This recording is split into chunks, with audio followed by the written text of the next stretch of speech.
Ms. Nichols, do you want to come do a mic check real quick? We have a few minutes. I just want to make sure your mic is working.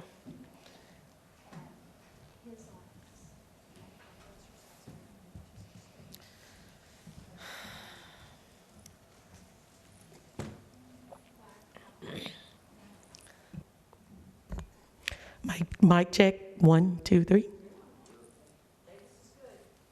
Awesome.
We'll let the pastor come sit down, but you can go ahead and come up to the podium, Ms. Mickles. We are going to come back from recess, and we have our third candidate for an order of our 5 for interviews today. We welcome Ms. Mickles to come, and we thank you for applying to be the executive director of the trust. We're excited to have you here today to present. My name is Stephanie White, and I'm the chair of the trust, and I would like each board member to go ahead and introduce yourself, and we'll start with the judge. Hi, I'm Judge Fedorowicz.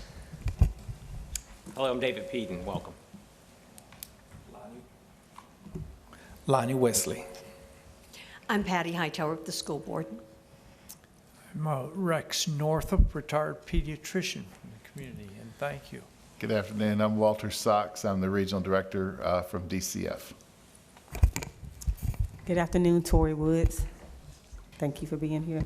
And we do have 2 more people who are on the trust. We have Commissioner May, and he should be here any minute. And we also have Dr. Smith, who's our superintendent, and he was going to be a few minutes late, but don't worry, all the interviews are being recorded, so he will be able to watch your interview if he misses part of it before we meet tomorrow night. So we also have Carolyn Appleyard, our interim administrator here, and Meredith Bush, our attorney, and you already met Mandy with Landrum.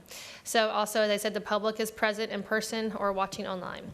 We have 60 minutes this afternoon. You will have 10 minutes to tell us about your vision, and then I will ask you a series of thematically based questions. At the end, you will have time for your final thoughts. Before we start, I want to confirm that you have not seen any of the presentations already this morning. No, ma'am. Okay, awesome. All right, you may go ahead. Thank you. Awesome. Hello, everybody. Hello. It is a pleasure to stand before you all, to see you in person.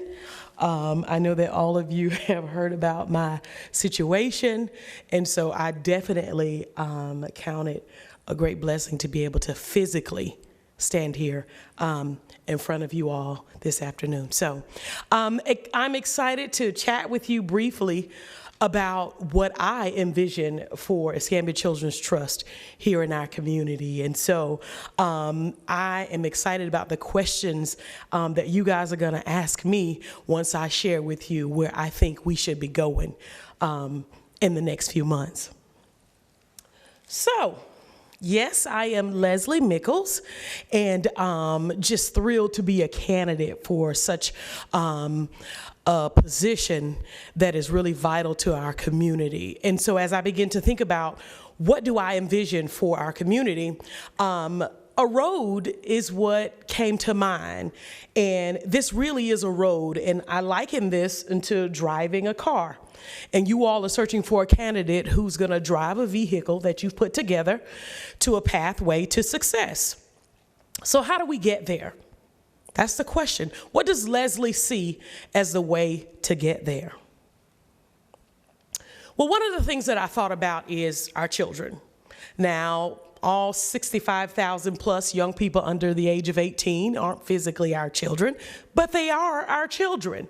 And I think it's important that when we work and do this work, that we be always thinking about, these are our children. What can I do to make sure that our children have their needs met, that the well-being for all of our children are met?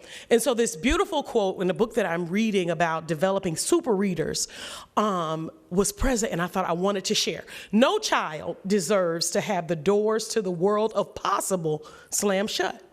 That's why we're here. Everybody wants to see our children win. So how do we get there? In Escambia County, how do we get there?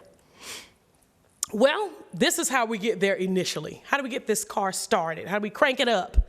Well, you first have to have an informed and competent leader. So when I thought about that and really began to focus on being informed and competent, I began to think about three words. The words accountability, me being accountable to myself, to my peers, to you all, to the community as a whole. Impact, is this really going to create impact that we want it to create? And then integrity, that is so important. Much of the work that's gonna be done is gonna be about integrity. Is the money that has been trusted to this trust really gonna be used the way that we say it's gonna be used? Is it really gonna have impact? So we're gonna get there through training and research. So I got a lot to learn. I do. We're going to get there by having stakeholder meetings, asking questions, looking and seeing what other people have done. I've had an opportunity to just peruse the internet and look at all of the children's service councils throughout the state of Florida. And it was really interesting about the work that had already been done on various levels. Some, 20 years, some 10 years. Just interesting. Even looked at what's happening in Leon County because it's in its infancy, just like this one is. And so just understanding, virtual visits, site visits, why that's important to see it for yourself, to ask those questions, talk about the things that people don't necessarily like to talk about, what didn't work, what failed, looking at what we need locally, looking at what we don't need, looking at what's been done but didn't work, looking at what's being done but actually works. Reviewing local and state statistical data related to child welfare, seminars and webinars or what have you, even to find out that there's an alliance specifically focused on making sure that you have accountability between trust and that you have resources and networking to be able to work together was very interesting for me.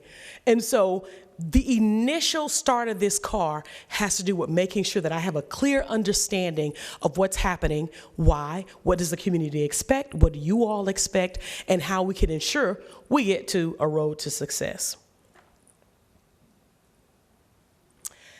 Community engagement and relations. I chose to put this slide here on purpose because it's one of the most pivotal pieces of this puzzle. Community engagement. And I literally use this particular graphic because I wanted to illustrate how important it is to have community buy-in. So somebody watching this might say, well, you guys are getting my money and what are you gonna do with it? So we heard a lot of naysayers when this went up for vote and all that good stuff. The community is going to be pivotal past the next 10 years. How do we get 20 years? How do we get 30 years? It's gonna be community buy-in. And how do you get community buy-in? By transparency, by accountability, by impact, by integrity. And so when you have a community who says, I know what they're doing, I know what Leslie did last month, I know what she plans to do in 6 months, I know what they did with that $1 million, I know what they didn't do with it, then you begin to say, have a community that says, you know what, I really support that. Even if they didn't support it initially. It's really about making sure that the community is heard, that they actually have a voice. Even when I think about it from my perspective as a tax-paying citizen, this is my money that's wrapped up in this also. What do I want to be done with my money? What do I want to see the leadership in our county do? And so all of those things are important to me when I think about community. It's also important to talk to stakeholders and other nonprofit organizations. So they have an understanding about what's being done, what works, what doesn't work, what do we need? Your input is important as a board. You all are not here just to be here, but you are here because you have a vested interest in making sure that we help and increase and improve the welfare of every child in our community. Advocacy, extremely important. Being a voice for the trust, being able to talk to our community wherever that talking may take place, whether it's in a forum, whether it's in a small meeting, whether it's in a town hall meeting, whether it's on Channel 3, what have you, being able to advocate for what's right, what's good, integrity, impact, and accountability for this trust. Strategic planning. Well, don't want to stay here too long, especially not with the mission and the vision goals, because most of that stuff has already been ironed out by you guys, and thank you very much.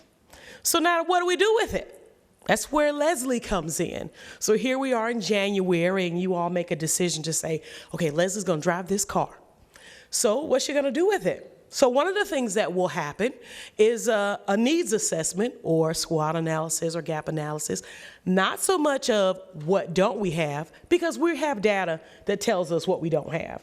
You can look at DCF, you can look at the dashboard, DJJ, you can look at Student Community Institute. We know where the gaps are, but we really don't quite know just yet who can help us bridge those gaps. Who really is being effective when it comes to bridging those gaps. So when it comes to that analysis, I think that definitely needs to be done in our area to see what nonprofit organizations are doing what, and who has the metrics to prove that they are indeed being impactful to the children we serve. Benchmarks, very important. Benchmarks tell us whether or not what we're doing is working. Are we getting anywhere? Are we spinning our wheels? And so I place benchmarks twice, but I envision benchmarks in at least 3, 6, 9, and 12 months. And a review of those benchmarks. Did we get there? If we didn't get there, why? Do we need to add some additional benchmarks in order to help us get to success? Benchmarks are very important. Implementation. So what's going to happen in the next 6 months? Are we going to be ready to send out an RFP to get proposals back? Are we really going to be ready for that? What will that process look like? And so that's along the road of success. Benchmarks, outcomes. So we've sent out the RFP and we've got these funded agencies and they're getting money. So what are they doing with the money? And in the midst of all of this, there's going to be a strategic plan to communicate to our community at every facet, because they want to know, what are you doing? What are you doing with the money? Who'd you give it to? Why'd you give it to them? Those things will be ever present in the strategic plan. And then an evaluation of the folks who have received monies, and an evaluation of what's happening with the trust. Is what we've put in place working so far?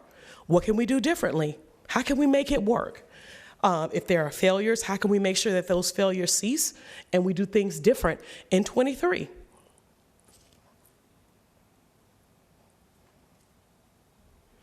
So how are we going to manage this car? How are we going to really drive it? Well, one of my roles will be to prepare and oversee an annual operating budget.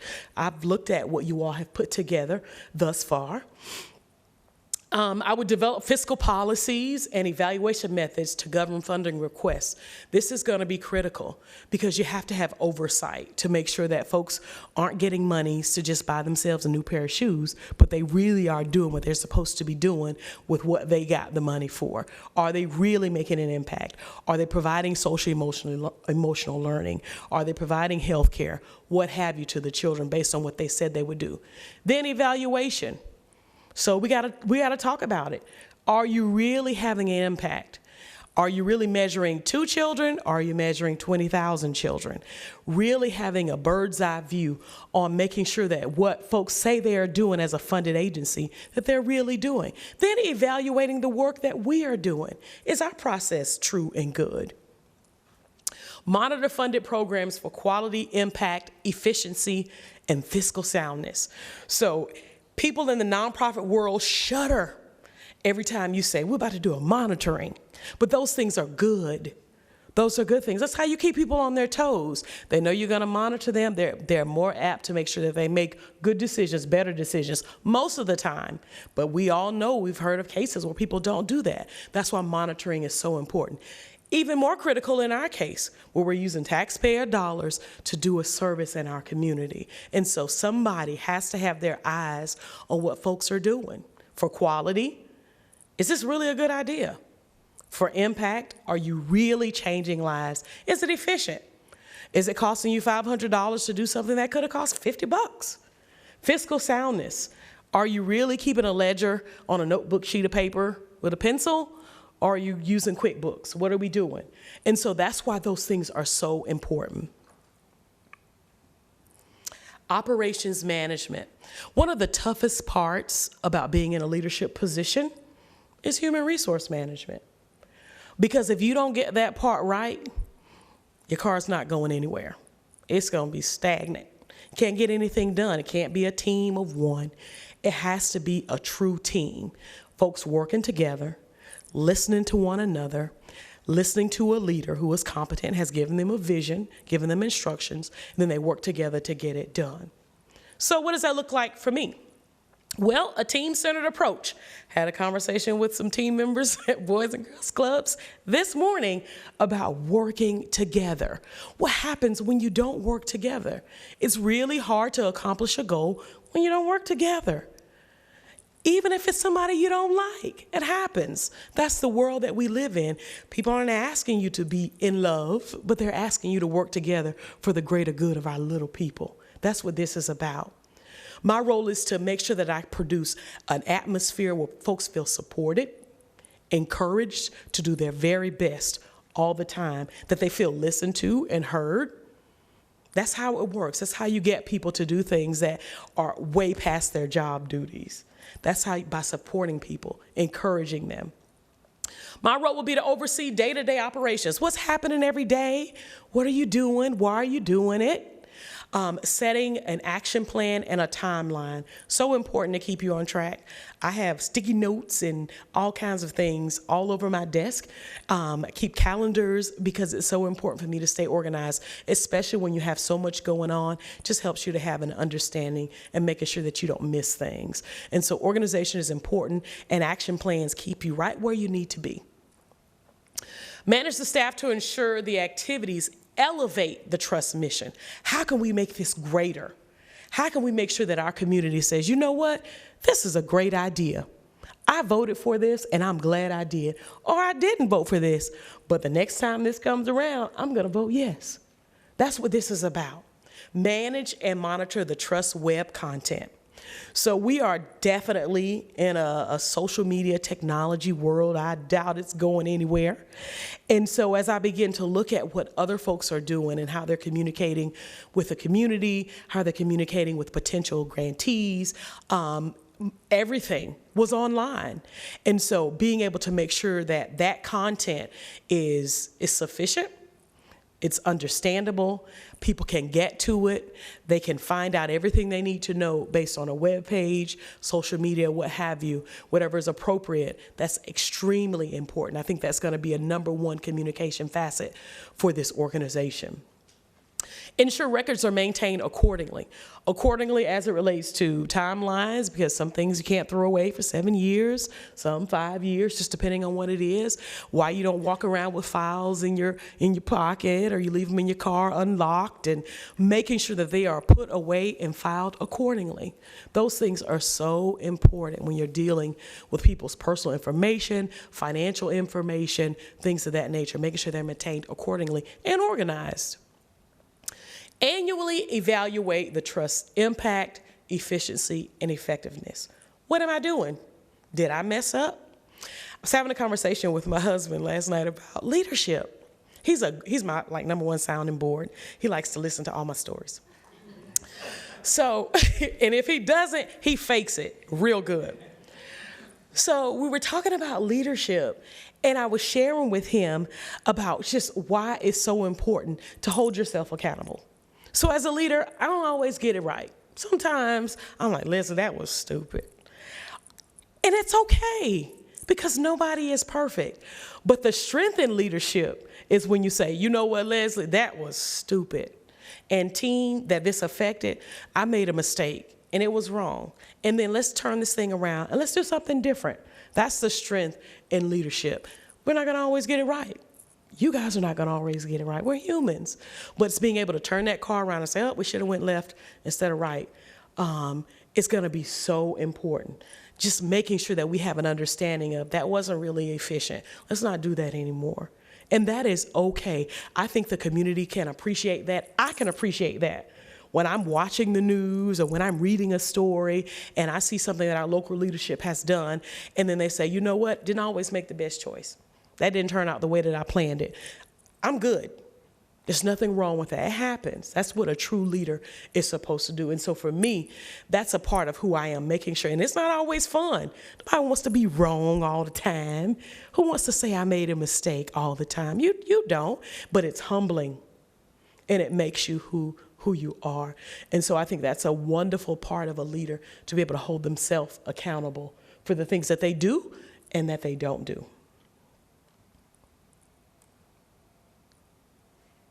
All done. Thank you so much. You're We welcome. appreciate that.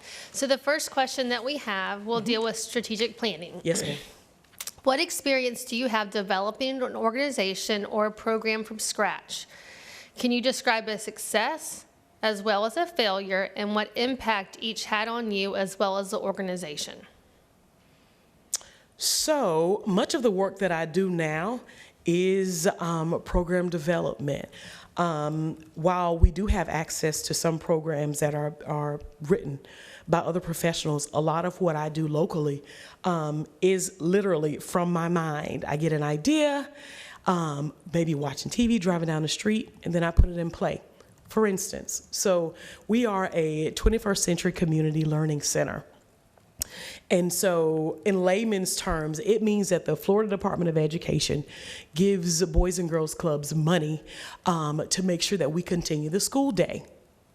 And so I had to develop programs that mimic what they're doing during the school day.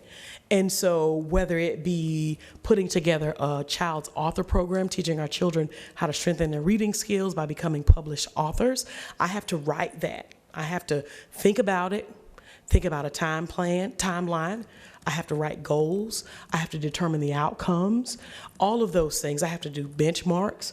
I have to do a timeline. I have to talk about who's going to be involved, what I hope the outcome to be. I do that all the time, probably more often than not. All kinds of programs, whether it be gardening. You know, I was watching, just flipping, and saw a commercial for those hydroponic gardens. Gave me a great idea.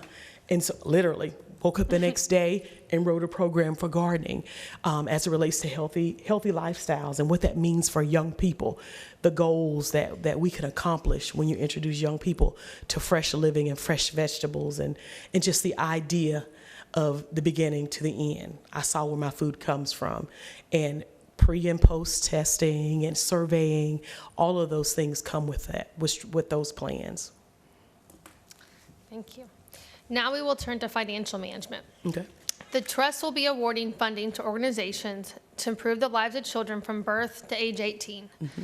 What experiences do you have, and what processes have you used to monitor outcomes, return of investment, and evaluate programs? So that is also a large part of what I'm doing already every day. And so I have to monitor, there are 10 club sites. And so every club site, we have an overall budget, and then each site has a budget. So I have to monitor all of their spending plans, spending habits. And so every month I look at what everybody's spending based on line items. I write the budget for a lot of the grants, all of the grants. I write the budget for them. And so when I write the budget, I have to monitor them to make sure that they are spending, and that spending is in line with what I said the budget is going to be used for. And I have to monitor it. And when somebody's not spending accordingly, maybe they're not spending enough or they're overspending on their line item, I have to address that in a timely manner. So I use a finance team to help me generate those reports. And so every year we do an annual budget with all of the clubs as well as the entire organization, and we come up with a budget for everybody, and we don't just make it up. We use trends, spending trends. We use trends based on the needs of our children, based on where we want the organization to go, is how we develop those budgets. And so then we also look at outcomes, the number of children that we serve. We do a return on investment based on a child. There's a calculated number for us to determine whether or not we are really getting our money's worth based on what we're putting into the community. So are we really serving a lot of children based on what we're saying? Are we just spending money to spend it? So we talk about all of that, and it's a calculation. Concerning operations management, what experience do you have and what process do you follow for attracting, hiring, coaching, and terminating employees? Well, that's a lot. That's the gamut. So generally, when I do talk about like attracting, so a lot of times it ends up being word of mouth. You have people who say, you know, I'm interested in the work, or I might see somebody and I see what they're doing, and I think, have you ever considered doing such and such? That happens a lot. We do use like Indeed and things of that nature, but I found most of the successful folks who've come to work for us in the past 7 or so years have come because I've had a conversation, I've seen them in their working environment, and asked them if they're willing to help do others. How do I attract talent? A lot of times people will come to me and say, hey, I think you're like kind of cool, and can I come and work with you? I've had that happen a lot, and I've had that happen a lot lately. It's the weirdest thing, so I don't know what that's all about, but I don't know if that's good or bad, but that happens to me a lot. Most folks know that I'm in a leadership position. A lot of young people who need summer jobs will come to me, college students, and say, hey, I'm looking for something, or I'm looking for something in my particular field. Or a lot of times people will come to me and say, I'm looking for something in another field. You got a recommendation? How do I build that team? For me, it is very important to have relationships with your team. You might not know them all, you know, deep down personally, but to be able to invest and say, you know, I know more than your name. I know what you like. I know how you learn. I know whether or not some folks you have to go to them and say, you know, here's a gift card for doing such a great job. Other people just want to hear you say, thank you. And so having an understanding of who I'm working with and what's their way to really get them moving and going is really important. And so that's how I've been able to really manage my team and get them to do the things that I need them to do, because I know them. I know what makes them tick, and I do those things to help cultivate them. Training is critical. And you have to have a mindset of you can never stop learning, because things are always changing. And so I force my team to do training. There's a minimum number of trainings that they have to do per month. And that is on purpose, because I always want their minds to be open to learning new things, to be aware of their surroundings, to be asking questions, to be asking me questions. And so whether it's something that we're doing together as a seminar, a conference, or it's webinars or what have you, training is just a pivotal part of growing a team. You gotta have that, or everybody's gonna be stagnant. That's where new ideas and things happen, when folks are trained and exposed and developed. As we look to the community relations and advocacy side, from your understanding, who is the customer of the Children's Trust? Oh my gosh, folks like myself and you all and the community at large, the citizens, the tax-paying citizens, they're our customer. We're serving them in order to help our children. This will help all of our children. Somebody might say, well, I don't even have kids. Why does that affect me? Well, it still affects you, because the children that are in our community won't be children for very long, and they're gonna go out into our service industry, our healthcare industry, our education system, and if we don't prepare those babies for what we need them to do, they're gonna be standing over you, next to you, and so we wanna make sure that you have competent adults in our community. And so it's definitely the tax-paying citizens that are our customers. As a key member of the trust team, your community relations activities will be critical to our success. Please describe what types of community outreach and community participation you feel will be necessary to ensure the success of the trust. So this leadership position will require somebody who is not afraid to talk to people, who is not afraid to talk to anybody, regardless of their socioeconomic status, regardless of where you meet them, to advocate for what we're doing here at the Trust, to not be afraid to do that. Whether it be a focus group, whether it be a town hall meeting, whether I'm in the Inglewood neighborhood, whether I'm in Truman Arms, whether I'm at the country club, wherever, Rotary meeting, what have you, it needs to be somebody well-versed that has a vast understanding of what's happening, the mechanics of our community, and not be afraid to tell the truth about what's happening here with the Trust. In looking at our diverse community, give examples of your previous efforts and involvement when working with communities of color around evaluating and determining community needs, especially as it pertains to improving the lives and the well-being of children. So, the majority of the work that I do here in Escambia County is with minority populations. So I would even say definitely more than 95% of the children that I am serving, children and families that I'm serving, are minority populations, high poverty levels, low educational attainment, things of that nature. So the work that I'm doing every day as it relates to physically going in and teaching programming, as it relates to hosting a family night or a family event, as it relates to anything that I'm doing, it's all revolving around diverse populations. Some of those populations, English is their second language, so we have some experience with dealing with those families also. And so where we're situated is in 32501 zip code, and so it's really a blighted part of our community. And so the work that I do is heavily involved with those populations. And so when it comes to evaluating, we do a whole bunch of surveys, whether it be through like SurveyMonkey or pre and post surveys, or it could just be just regular feedback.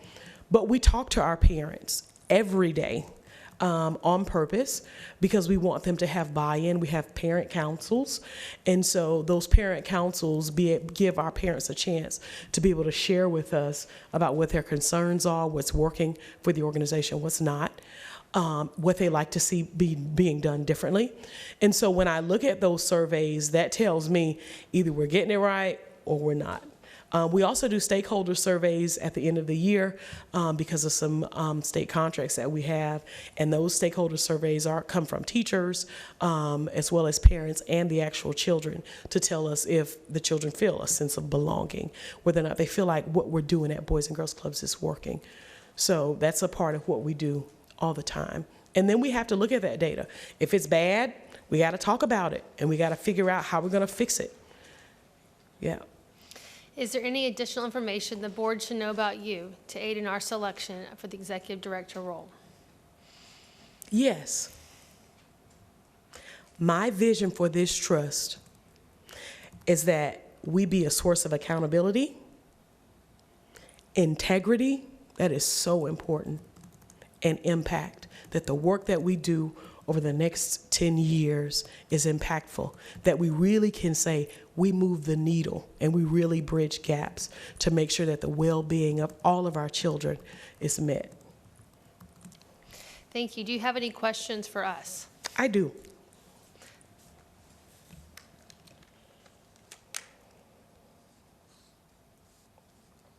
I wanted to know, is this position a part of like Escambia County government? How will that work? It's not a part of Escambia County government, no, ma'am. Okay. It's an independent taxing authority. Okay. Then that made me think about, I had a chance to look at that solicitation of organizational leadership, development, assessment, and training firm, and I was curious, who's constructing these RFPs? Our wonderful attorney right there, Meredith Bush. Cool, okay. Interesting. And that's not a bad interesting, it's a good interesting. I read it word for word and it was well written. And I just was curious about who wrote it because I felt like whoever wrote it had knowledge of what they were trying to convey. Who will provide the training on the laws and practices of the trust? Again, Meredith Bush, our attorney. Oh, Miss Meredith. She has her job cut out for her. Yes, indeed, absolutely. When there are issues, concerns, grievances, who does the executive director ask? I guess it would be the chair. I don't know. Interesting. Or any board member, or any board member. Okay.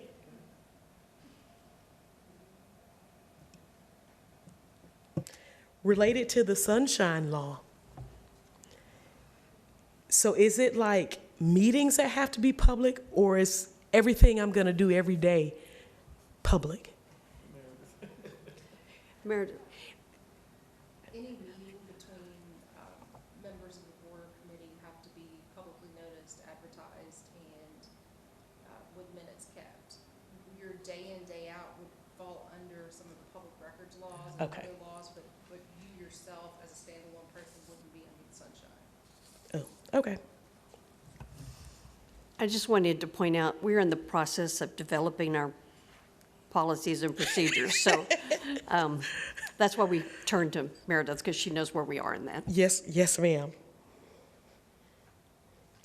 Well, then I'm gonna hold my other questions because my other questions are related to policies and procedures. So those are all the questions that I have. Does anybody have any questions concerning what Ms. Mickles presented? Ms. Mickles, I'm sorry. Doctor, go ahead. I just wanted to ask, how many children do you serve at the club? You mentioned the club. Oh, yeah. So how many children? In Escambia County, we serve about 500 children each year. Across the Emerald Coast, about 5,000. And for me, you know, I have my husband again. So I was talking to him about impact. And when I thought about this role, for me, I love the work that I do at Boys and Girls Clubs. And so the decision to push through in this opportunity has to do with impact and that number.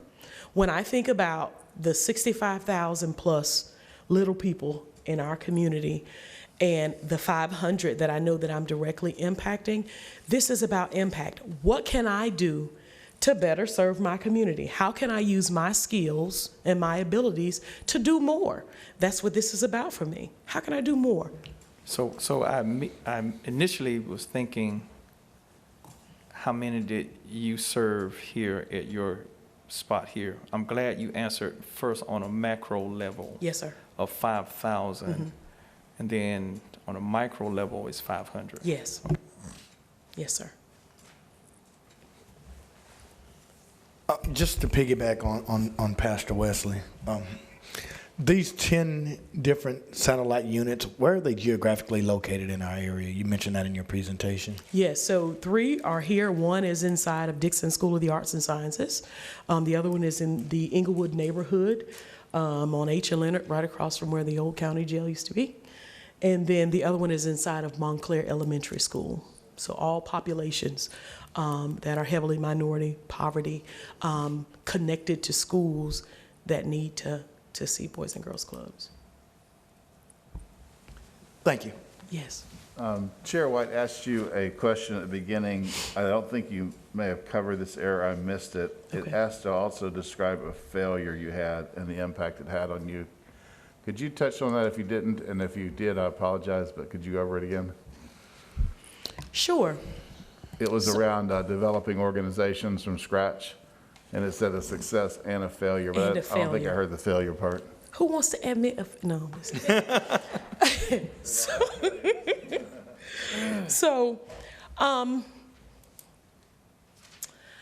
a good example of a failure. So a lot of times, I'll talk about it from a human resources perspective and the leadership with an organization. So a lot of times when you're leading a team and you start developing a person and you look for ways that you can see them grow. And so it makes me think about one person in particular who I thought in my mind was ready to take a leap and do more. And so I promoted her, gave her what she asked for.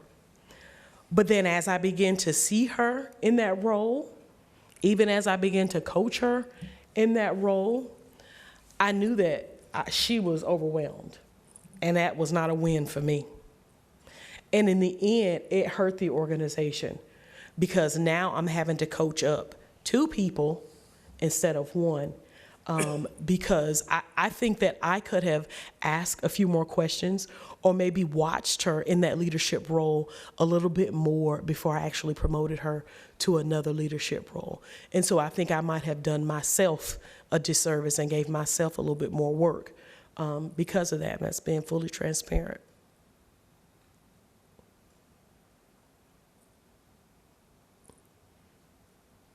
Hi. Hello. I don't know if you can go back to the slide, but there was a slide where you had your circle and you had your Oh, your no, I don't think community, community stakeholders, board, Yes, and I ma'am. can't remember what the 4th one was. Here it This? is, advocacy. Okay. Yes. And I was kind of, I don't know that this was intentional the way you did it, but I see that the stakeholder portion is the smallest. And could you explain why you did that? Yes, ma'am. That's on purpose, because as a whole, stakeholders are important, and I want to hear what they have to say, as well as those nonprofit organizations. Their voice matters, and what they say they want to happen with this trust, it matters. But it does not matter more than what the community says. Because if I have, let's just say 50% of that is the stakeholders. And this car is driving based on what stakeholders say. But the majority of the community is not in line with that. It's gonna be the community that's gonna vote no in 10 years. And so I value everybody's input, but when I think about the weight of somebody's input, it does not weigh as much as the community. Now, it definitely matters. Thank you. Yes, ma'am.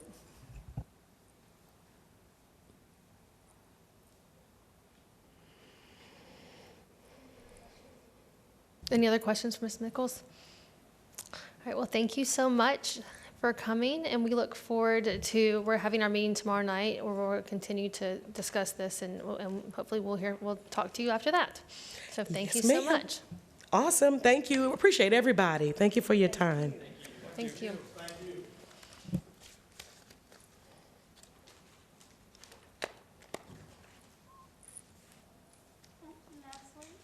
I'm glad we got to actually see you. Yes, How are ma'am. you?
Hey, we're just here to listen now. Fortitude, endurance, everything.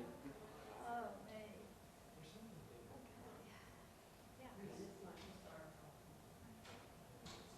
Hey, Stephanie. Dr. Smith did a great job in his presentation at Rotary Club. I was there. He did a great job. He did wonderful. Great information. Good to hear you. I want to make sure I made that, but I also want to listen to this too, so I was following you back and forth. A great job. He did a good job at Rotary. And thanks, everybody.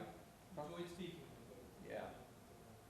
What is today? It's Tuesday, Rotary? Tuesday. Downtown Yeah. Rotary. Yeah. What's my husband used to call it, the men's Rotary. It's because his dad was in that. I know. Good on. Yeah, speaking of that, I'm going to see Dickie at 4 o'clock today. Oh, yeah. We got our EPA meeting tomorrow. So much happening. It is crazy. It's like, this is supposed to be January, August, slow month, and but of course this was. Yeah, it really is. And tomorrow you got to Yeah, and I don't know if they'll, there's no set way to get there, because it's different there. Everything's really nice, so good stuff. All right, good to see you, Brian. Good to see you too.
Come on, really?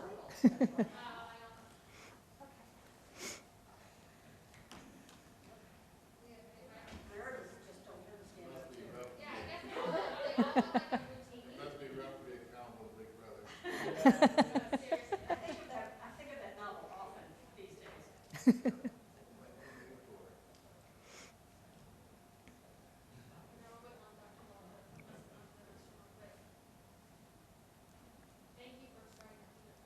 Oh, no problem.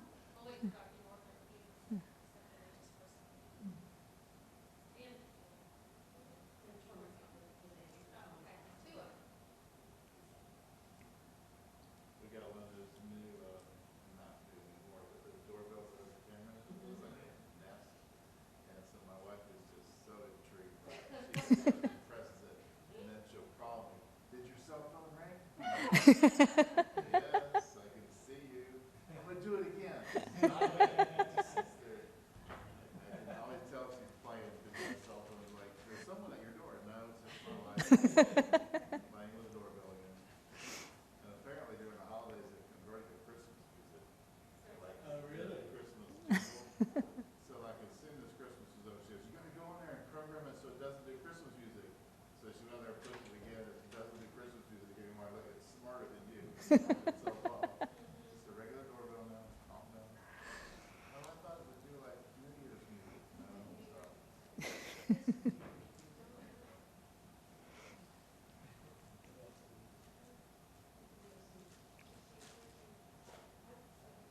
Did you see Tori's, you remember that?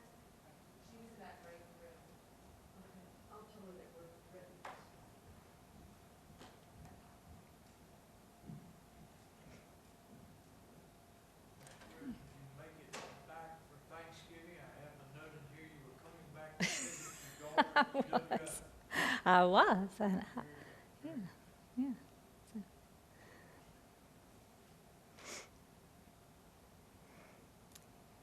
You know, you were talking about the reminders to stand up. My car gives me reminders. You know, it asks me if I need to take a break when I'm driving from St. Pete to here. It's like, do you need to take a break? I'm like, I know. All right, we'll go ahead and get started. So welcome, Ms. Greer, for coming today. Thank you for applying to be the Executive Director of the Escambia County Children's Trust, and we're excited to have you here. My name is Stephanie White, and I'm the Chair of the Trust, and I would like each board member to introduce yourself, and we'll start with the Commissioner. Greetings, Lummi County Commissioner, District 3. Welcome back home. Thank you. I'm Judge J.J. Fedrovich. I am David Peden. Welcome. I'm Lonnie Wesley, pastor of a local church. I'm Patty Hightower. I serve on the school board. Tim Smith, Superintendent of the School District. Rex Northup, retired pediatrician from the area. I'm Walter Sachs. I'm the Regional Director for DCF out of Tallahassee. Hello, Tori Woods. Thank you for being here. And we also have Carolyn Appleyard, who is our interim administrator, Mandy Resmondo, who you met outside with Landrum, and Meredith Bush is our attorney. Also, the public is allowed to come, and we have people watching online for the public. So as a reminder, we have 60 minutes this afternoon for our board interview. You have 10 minutes to tell us about your vision for the trust, and then I'll ask you some few questions after that. And at the end, you'll have a chance to ask us any questions that you would like. Just before we start, have you heard or did you watch any of the presentations this morning? Okay, perfect, thank you. All right, you may go ahead. Okay, thank you. Thank you for having me. So it's nice to be home and nice to have cool weather. So it's a lot on the slides. And so I'm sure you've already seen most of this, but it appears that you all have already done a lot of the work over the last year, and that's great because whoever comes in will be able to hit the ground running.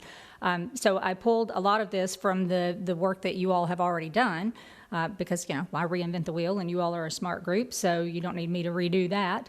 But I did look at the core values that you all had discussed.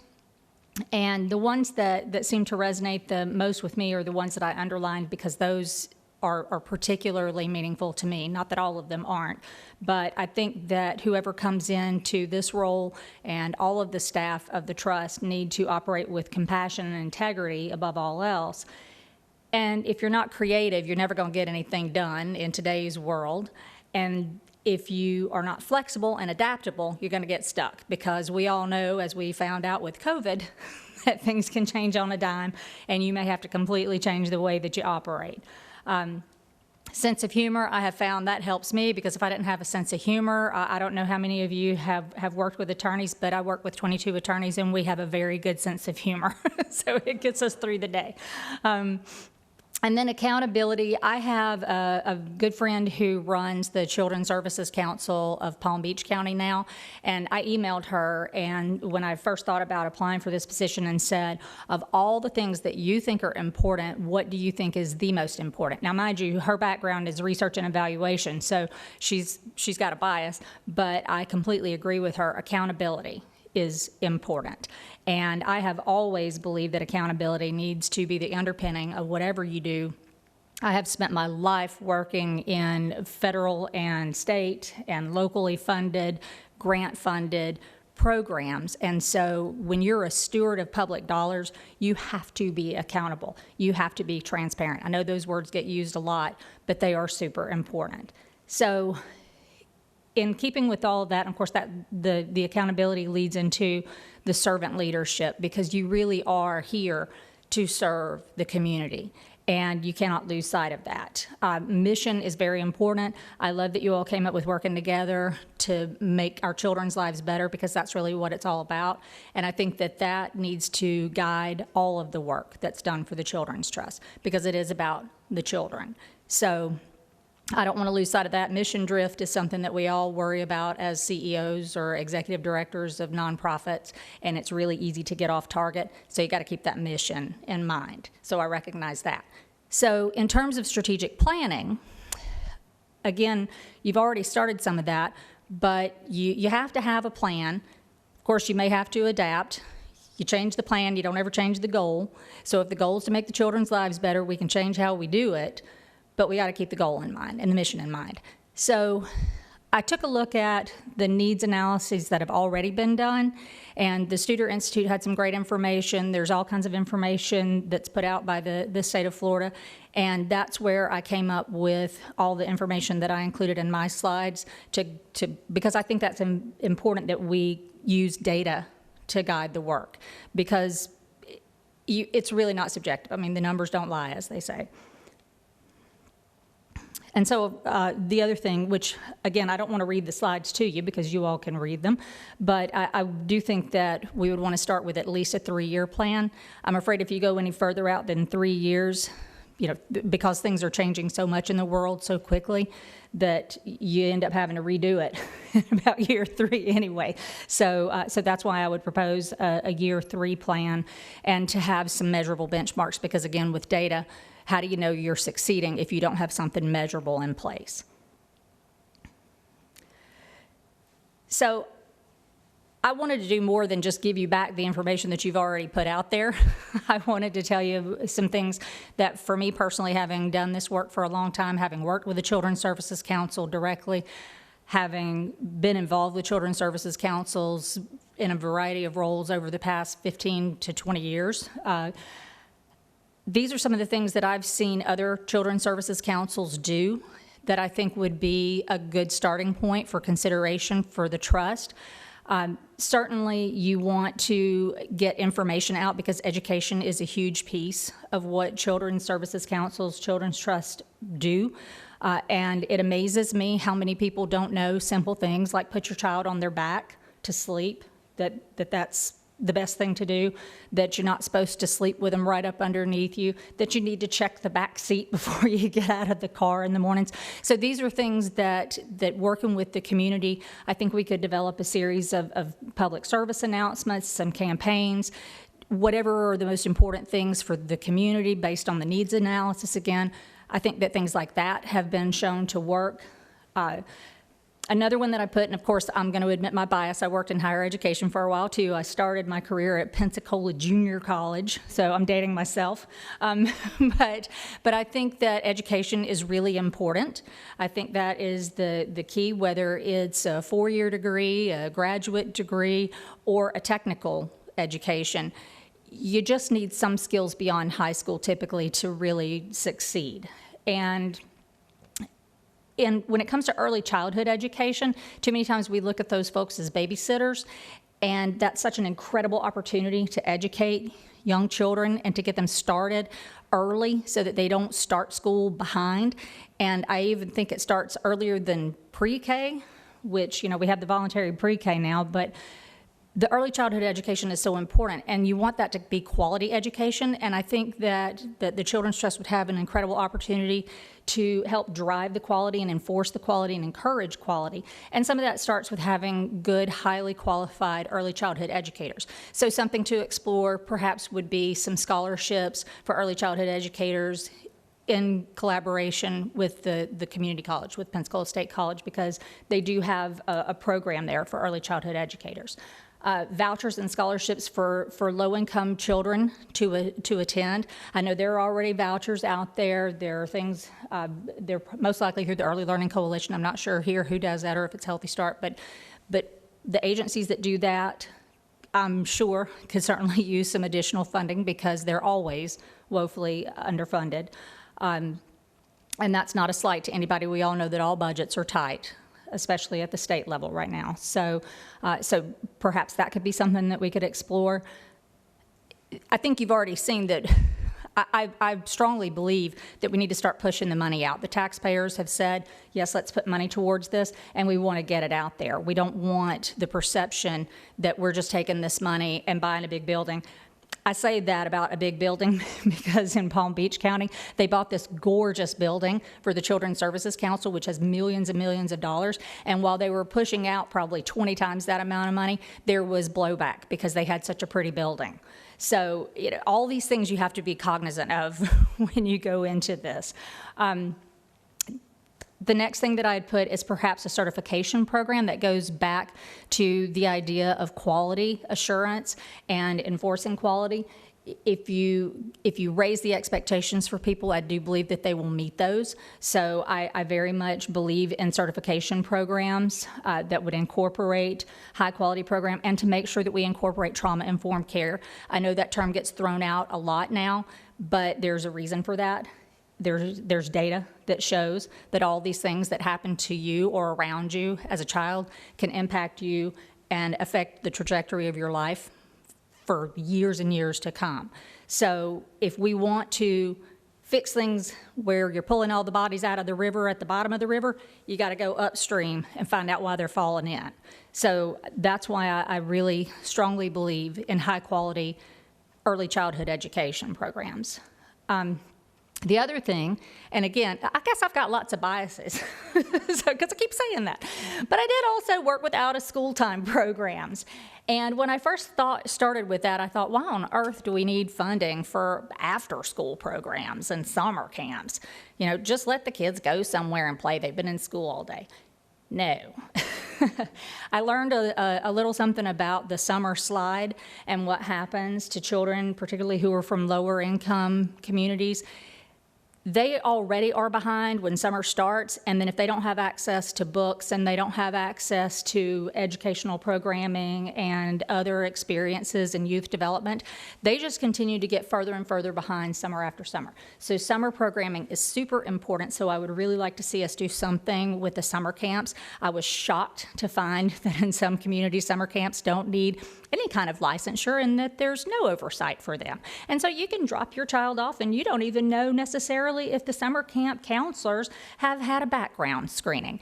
It is unbelievable to me how that happens. So I would love to see some work around the summer camps and the after-school, out-of-school time programs because they are incredibly important. And that period of time between 3 and 6 when the parents are usually still at work, that can either be an opportunity for the kids to go out and get into trouble, and that's where you get a lot of your opportunity for teen pregnancy, for criminal activity, all kinds of bad influences. So you can either allow them to be out there on their own, engaging in risky behavior, or you can turn that into optimal time for some youth development, for some positive youth development. So I'd like to also concentrate on that. This is a lot. It's a hefty, it's a hefty, ambitious plan, but this is what like I said, I've seen it work. I think it's really important, and I think that we could get there because there's more money available other than just the money that we leverage from the county.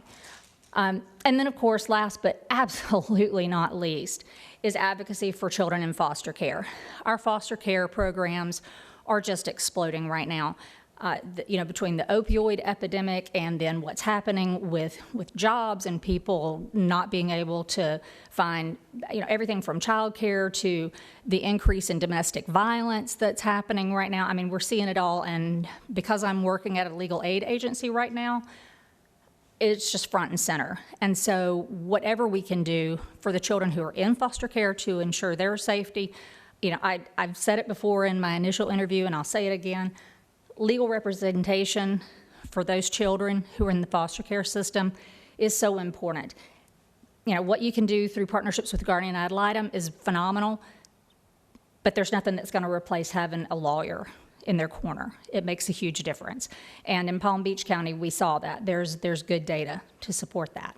So this is my longest slide that I will talk the most about because I get super excited about this. So the rest I'll fly through because I don't want to keep you here all day. I've been on your side of these interviews, and they get old. I talked about accountability. I underlined it on this slide. Got to be, if I'm the executive director, I'm accountable to you and to the community because I recognize, I work very closely with the board right now. I've got a board of 10. I love them. I could not ask for a better board. They will kill me if I get this position. But you have to be accountable to them. I believe in strong communication. I'll get to that on another slide, but I believe in strong communication, different methods of communicating. But I believe that auditing is very important, that if you give money out, that you also have to monitor those programs to make sure that they are held accountable. That's a whole process that has to be worked out and maintained. You also have to leverage other funding. I alluded to that earlier. My background is I started as a grant writer and fundraiser, and so I really believe in leveraging funding. And it's beautiful when you have some good county funding, because you can use that to get other state funding, federal funding, corporate sponsors, private donors, tremendous opportunity. So this is so wonderful for the community. I'm so proud of the work that's been done to get this going, so thank you all for that.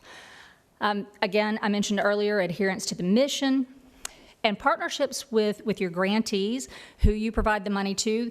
They need to be seen as partners. You need to be working together, not here's a check, go off and do your thing and we'll come back and see how you did later.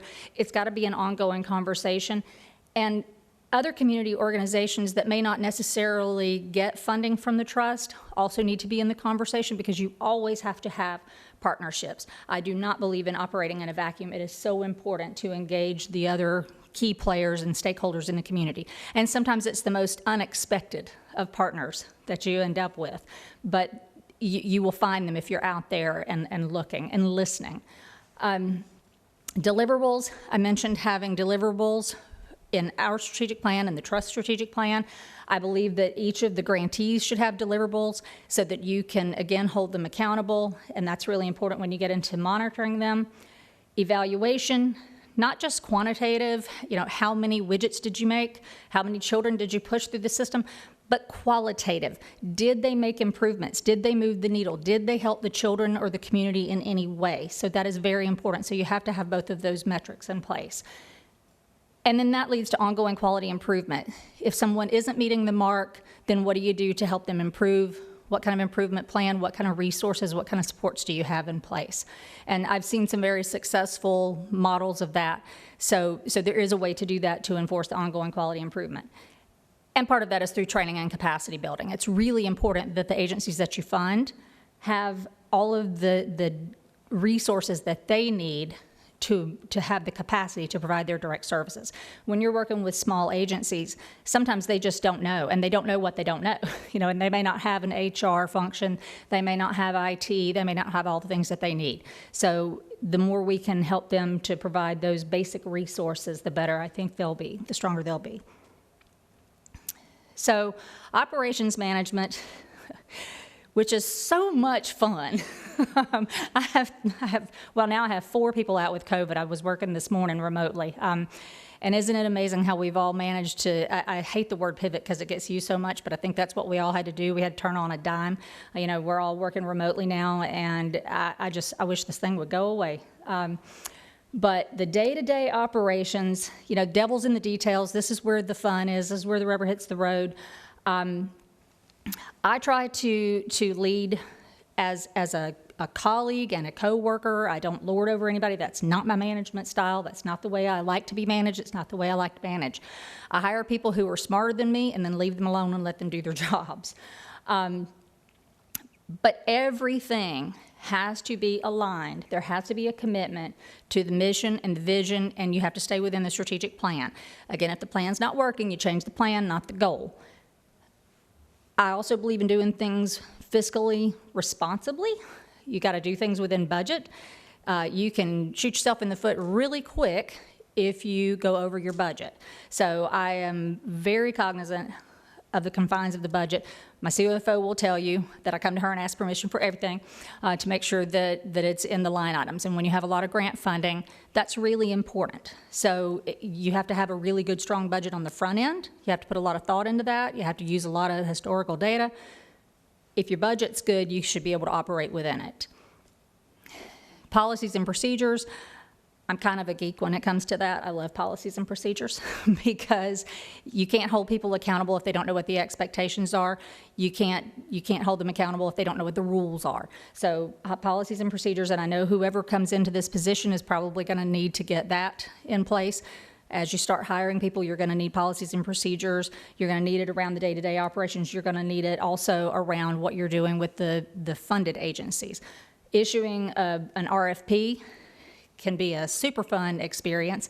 There's a lot of work that goes into that. I commend you for the ones that you've already put out. When you put it out to fund people, it gets even more fun because people are very particular if they are not awarded funding. So you want that to be watertight. Facilities, finances, human resources, fundraising, policy advocacy. I've been doing that for years. I'd be happy to answer any questions you have. I won't bore you with the details about what that is, but I just will tell you that I do a little bit of each one of those things every day, and I've never been so happy as the day that I hired an HR manager to take some of that over. So the other thing is, I really believe in a customer-focused culture wherever I work.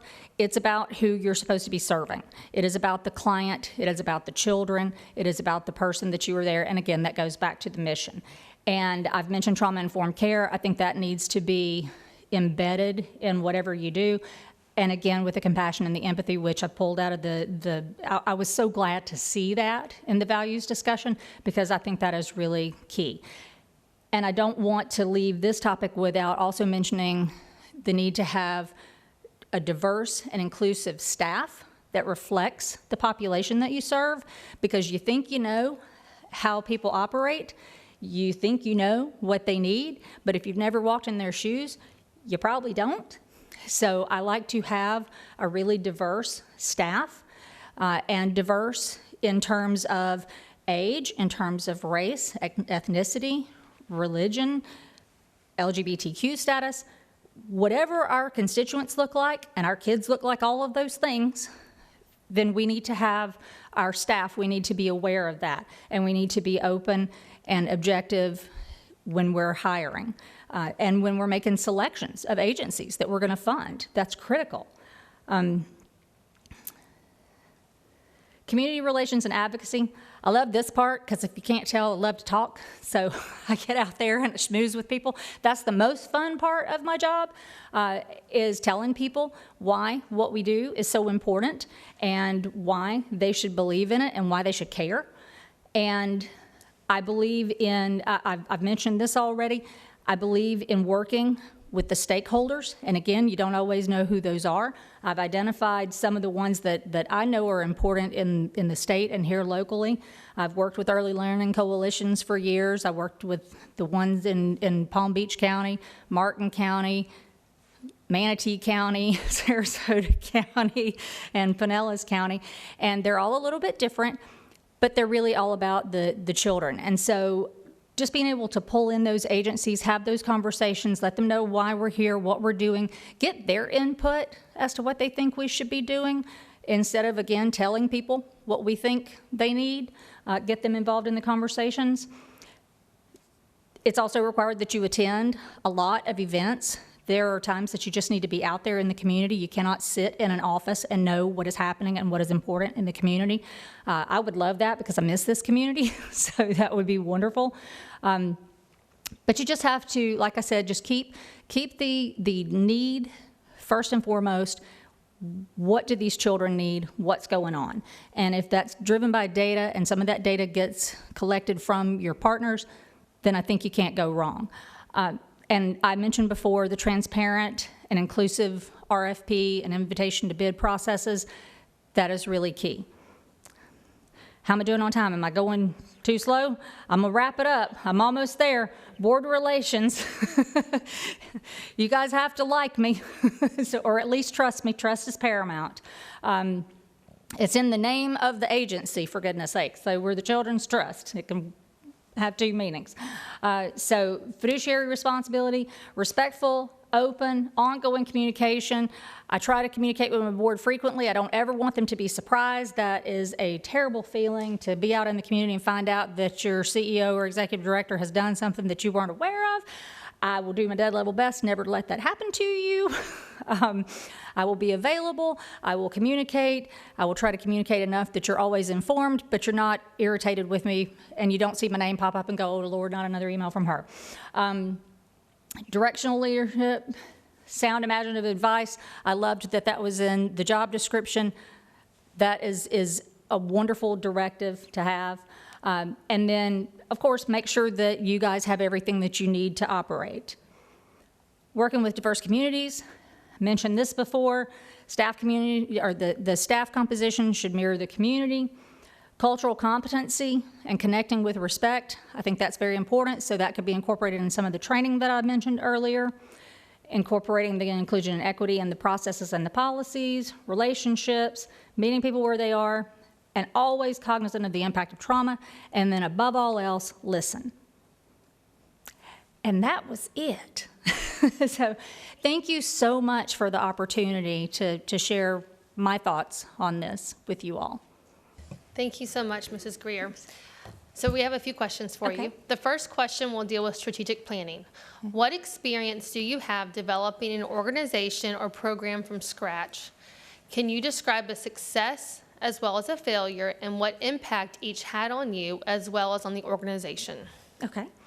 Well, I didn't start an agency from scratch, but I helped revive one from the ashes, if you will. When I came to Gulf Coast Legal Services, where I am now, I came in as the director of grants. And I had applied for a different position. I had applied for the director of fundraising position. They hired me in the grants position. I had been there about an hour when they said, oh, by the way, the U.S. Department of Justice is here. They're doing an audit because we were selected for an audit by the Office of the Inspector General. So that was super fun.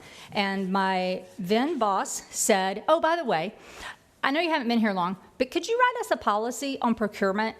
I said, well, whoa. You know that they're going to be looking at whether you've been following this policy, so I don't think you want me to write a policy right now. How about you just tell me what you've been doing, and then we'll put that in writing and hand it to them. So that started it, day one. I'd been there, I guess, about 6 months when the board chair came to me after a board meeting where they had gone into executive session and said, we have strongly recommended that the executive director, who had been there, by the way, for 38 years, we suggested that he retire, and we would like for you to lead the organization. I said, I've been here 8 months, and I'm not a lawyer. No. So I said, I will do it if you will put me in a co-executive director position so that I can get the operations and the finances in place. And then if you can just have one of the attorneys, the longest standing deputy director or attorney, have her over the program piece, give me time to get this together. So we had a meeting shortly after that. The entire board came and met with the entire staff to let them know that the finances were so bad and had gotten so out of hand prior to me being put in the position that we were going to have to lay off at least 11 staff. We didn't know who they were going to be, but we had to give notice because we had a union. So I worked my honey off for 80, 90 hours a week. I'm not exaggerating. We got in enough grants and enough money that 2 months later, in November, I said, not only are we not laying off 11 staff, we've got to hire 6 people. And so it began. And so we have turned that place around. There was not a policy or procedure in place. There was no accountability. There had not been a clean audit in years. They had lost almost all of their funding. This is an agency that has been around since 1978. Am I solely responsible for that? No, of course not. But it took a lot of work, and I promise you I got that funding. So we got the funding in place, and then we had to hustle to get all the policies and procedures and accountability in place. I can tell you that since I have been the executive director, and the co-executive director, she said, I don't want to do this. So the board said, you're on your own. Congratulations, you're the executive director. So I've been at it by myself since 2018. Well, actually, the end of 2017. And so we cleaned that place up. We have had a clean audit every year since then. We have gone from having no rating on Charity Navigator to having a platinum rating for transparency on Charity Navigator. We now have very positive relationships with all of our funders. I know them all. They all know me. They don't just know the staff. They know me. That's the success. There were a million failures along the way. You have to learn from your failures. You know, there were things that we did that we thought were going to work that didn't work. we had a strategic plan, and my strategic plan, when I came in, was so detailed because the board had lost all faith in the leadership of the agency. So our strategic plan was so detailed that it even said things like, you will do a monthly report to the board. You will hire staff. It was minutia. And I understand why they needed it. Well, we also had a strategic plan to start a medical legal program. We had in the strategic plan that we wanted to expand to get a financial stability unit. We wanted to hire people for our housing unit. We had all these things. The strategic plan was supposed to go from 2015 to 2018. I had finished everything 6 months early. Everything that was in the strategic plan, I gave a report to the board and said, we're done. We need a new strategic plan. So we've done another strategic plan, and now we're starting our next strategic plan. We're in the process right now. So I have had lots of experience. That was my most direct experience with me at the head of it, but I've been involved with strategic plans at pretty much every agency that I've been at, because I think it's so important to be part of that. And when you're in the fundraising role, they kind of need you at the table. So I've been involved. I don't want to go into too much detail about the failures, but failures can happen when you realize that you have a goal that's unattainable, or you put something in there that's just not going to work, and you have to go back and tweak it. And like I said, you change the plan, not the goal. So. Thank you. Now we're going to turn to financial management. The trust will be awarding funding to organizations to improve the lives of children from birth to age 18. What experiences do you have, and what processes have you used to monitor outcomes, return of investment, and evaluate programs? Thank you. Lots of experience with that. So when I was at Children's Services Council working, I had a dual position. I was the grant writer for the Children's Services Council, and I also was the director of development for one of the in-house funded programs that worked with out-of-school time.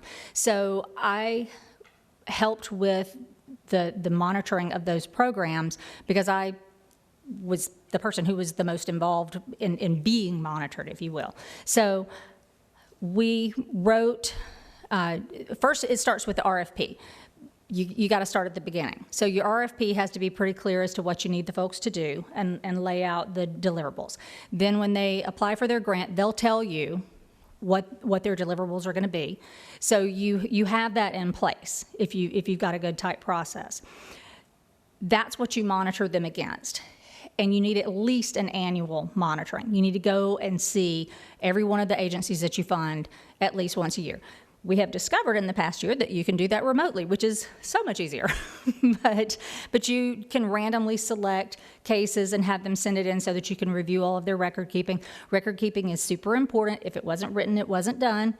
So I try to make sure that that's communicated up front, that we expect good, clean, clear record keeping. I believe that every agency that you fund ought to have an audit or some kind of financial records that you can look at. You need to see how they're doing overall as an agency. I like to get that as part of the RFP process, but I like to look at that as part of the monitoring too, to ensure that they're being fiscally responsible and that they're financially stable, because you don't want to throw good money after bad. So you typically have a point person for the financial side, and you have someone for the program side. And so you do kind of a two-pronged monitoring, if you will. So you got to look at how they're doing financially, and again, that's with the audits and the financial records. And you look at their billing and whether or not their invoices to you have been straightforward. Have they been clean? Have they had a lot of errors on those? So there's a whole process that I've put in place at numerous agencies for the fiscal monitoring, and then the program monitoring. You're looking at the deliverables, you're looking at the quality of the program, and you're looking at their record keeping and their case notes and whether or not they've met their outcomes. Thank you. Concerning operations management, what experience do you have, and what process do you follow for attracting, hiring, coaching, and terminating employees? Well, that has sure changed in the last year. I don't know how to attract employees now. What in the world has happened? It is crazy. Has anybody else had that experience, or is it just me? I mean, so yeah, we're having devil of a time. We just get really creative where we advertise for jobs. And again, when you want to attract a diverse pool, you can't just throw something out on Indeed and call it a day. So it really, to me, starts with the recruiting. You don't have to do as much firing, you don't have to do as much intensive management if you get the right person in the job who's a good fit to begin with. And we all know that whole process is expensive and time consuming. So we have done everything, in my current job, for example, we put our job ads out to every law school. We put them out to various bar associations. We want to make sure we hit the Hispanic bar, the African American bar, whatever specialized, the Young Lawyers Division, wherever we can get that ad out, we try to get it out. Plus, we also use the standard Indeed. But again, it's all about blanketing the community. When I was in West Palm and we were working with children's services, it was a much broader reach because you were looking for different types of positions. And so again, the colleges are always a great place. Their career centers, Indeed, special groups. If you've got a group of individuals who are, they're like a professional organization for educators, and you're looking for an educator, that's where you advertise to. So that's the recruiting side. That seems to be the hardest right now. Nobody is applying. It's crazy. And we've gone to great lengths because I think this is also part of the recruiting. You have to have a good benefits package nowadays. You have to have some flexibility in the work environment. You have to have a good reputation in the community because nobody's going to want to come to you if you don't have a good reputation. We really have to kind of cater to the employees now to attract them. So, we've gone to remote work. We allow the attorneys to work remotely 3 days a week. We give ample paid time off, really good benefits with the health insurance, all of that. So to have a good package, that also helps to attract, and I believe it helps to retain them. And so, and then once you get them on board, a good strong onboarding and clear job descriptions, clear expectations, a good training program so that they know what they're doing, and all of the resources that they need. It may sound crazy, but when I first started at Gulf Coast, our attorneys didn't have laptops, and they had super outdated computers. 2016 was the first time they had laptops. That's just crazy to me. So you have to give people what they need to do a good job too. And then, of course, policies and procedures. You want to make sure that you have good policies and procedures, because if people don't know what's expected and the right way to do things, you can't really fault them if they do it wrong. As we look to the community relations and advocacy side, from your understanding, who is the customer of the Escambia County Children's Trust? The children. Absolutely, the children. As a key member of the trust team, your community relations activities will be critical to our success. Please describe what types of community outreach and community participation you feel will be necessary to ensure the success of the trust. Well, I think the first thing I would do is go and talk to the leaders of the various different agencies to kind of get them on our side, so to speak, to make sure that they know who I am and what we're trying to do as an agency, and to get their feedback. Then in terms of reaching the constituents, you need allies in the community to get to certain segments of the community. There is nothing like working with a pastor in the community to get to the folks who you're trying to serve. The school district, the teachers who were working with the children, who were working with the parents, finding ways to get the parents together. So if that's at community meetings, this is also going to sound crazy, but I've also found that if you feed them, they will come. We've used food to lure people in. I believe in town hall sessions. As crazy as that sounds, just a good old-fashioned town hall where you can get people to come in and just talk, because they'll feed off each other and they'll get ideas from each other. And you can really gather a lot of information, because I would like to know what they see as the issues that we need to address. And I know I've said that a lot of times, but I really feel strongly about that. And I think that many different modes of communication is also important. Not everybody has the same level of access to or comfort with technology. So sometimes it's going to be a face-to-face, sometimes it's paper flyers, brochures, sometimes it's a post on Facebook or a TikTok video, depending on who you're trying to reach.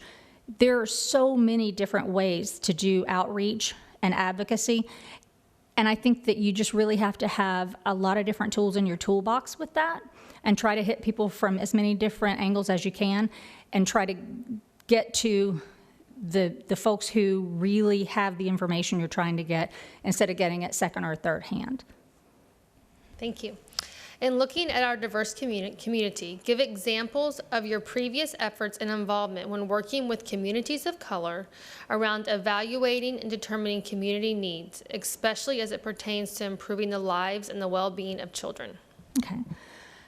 So in Palm Beach County, when I first moved to Palm Beach County, and when you think about Palm Beach County, you think of Donald Trump and Oprah Winfrey and mansions on the beach and wealthy people.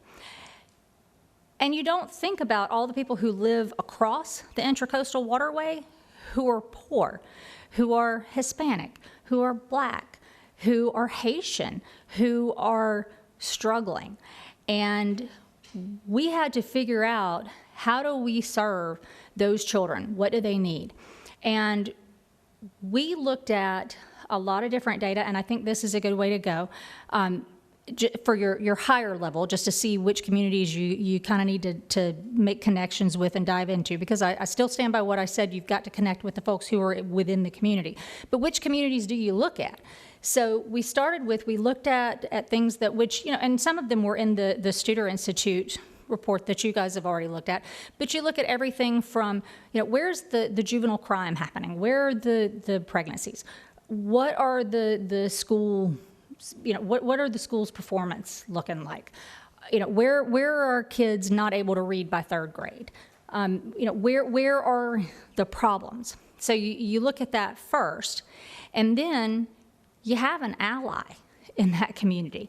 You get with somebody who knows what's going on there, and you get into the community and you listen to them, and you work with them to address what's going on. And that's what I have done, and I've found that works. And so that's what I would propose to do again, because in Palm Beach County, back to my example, we kind of intuitively knew, but then when we looked at the data, we were absolutely right. There's an area called Riviera Beach, which sounds like it would be a beach, but it's not a beach.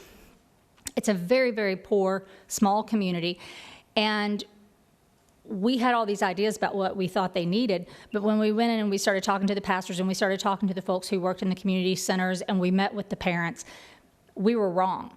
And we found that one of our most successful programs was we had an after-school program that would take some of the kids from that area fishing on the beach.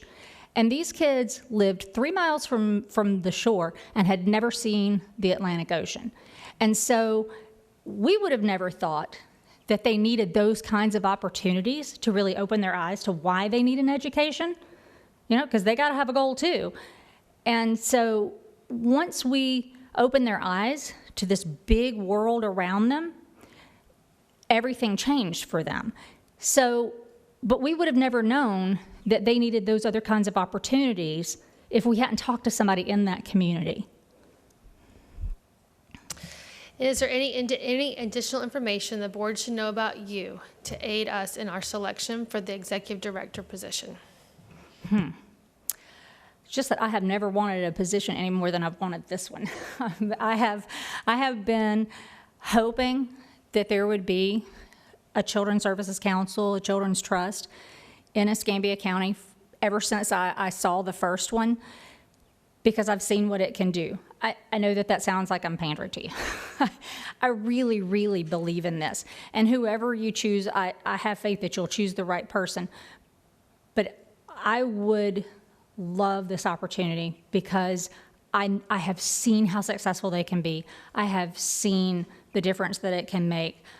I've seen what it looks like when there are really super high-performing early childhood programs, when there are education campaigns that can stop people from leaving their children in the backseat of the cars, when children who were in the foster care system have a lawyer and they get reunited with their parent because that was the best thing, or they get adopted because that was the best thing. It can work. I've seen it, and I would so much love to be a part of that. So if passion counts for anything, that would be the one thing I would like to say. I sure do have a passion for it, and I so appreciate your time. Thank you so much. Do you have any questions for us? Well, I mean, I'd love to know when you hope to make a decision. I'll turn that over to our Chair of Personnel Committee, David Peden. The meeting scheduled tomorrow night, discuss candidates and to hopefully make a decision then. Oh, okay, Yeah. Wonderful. Yeah, that's never easy with a big group, so Right. have fun. Good luck. I've been there. So thank you so much. We do have to be clear, though, we don't have a big fancy building to entice you with, so. That is okay, because I will tell you, that big fancy building had marble stairs, and the CEO was really big on everybody taking the stairs instead of the elevator because she was kind of a health nut. I won't miss those stairs at all. I am happy to be in a small office. Well, right now, we don't have an office, so that would be And your you know first what? job, is so one of your first jobs. My figure out dogs the will office. love that because I have been working from home and they're probably going to be in a little bit of shock whenever I leave. So Well, good. Well, thank you so much for your interest and participation Thank today, you. and Thank we will get back to you shortly. Okay, Thank you so much, Ms. Greer. thank you. It was nice to meet you all. Now, are you getting to spend some time with your daughter this time while you're here?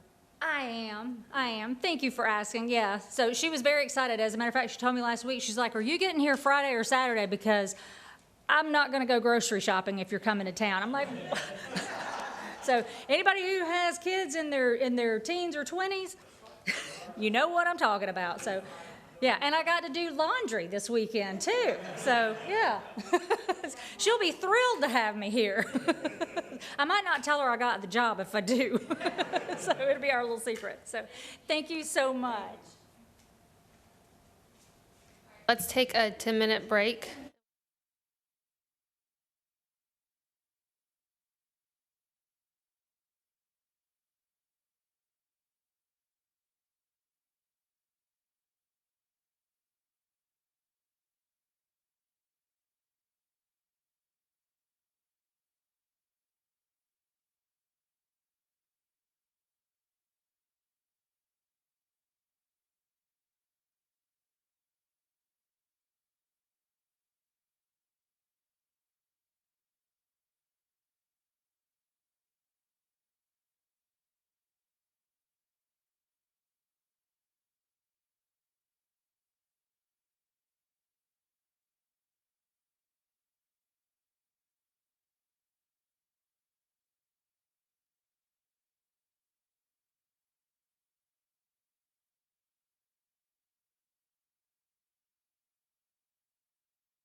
Children's Trust, and we're excited to have you here today. My name is Stephanie White, and I am the chair of the trust, and I would like each board member to introduce yourself. And tonight, this afternoon, we'll start with Mrs. Woods. We'll switch it up. Wow. With the last, we changed on the last one. I thought there was consistency, Madam Chair. I thought that's what we were going to do, is that we're going to be consistent. Hi, my name is Tori Woods. Thank you for being here. Thank you. Good afternoon. I'm Walter Sachs. I'm the regional director with DCF located in Tallahassee.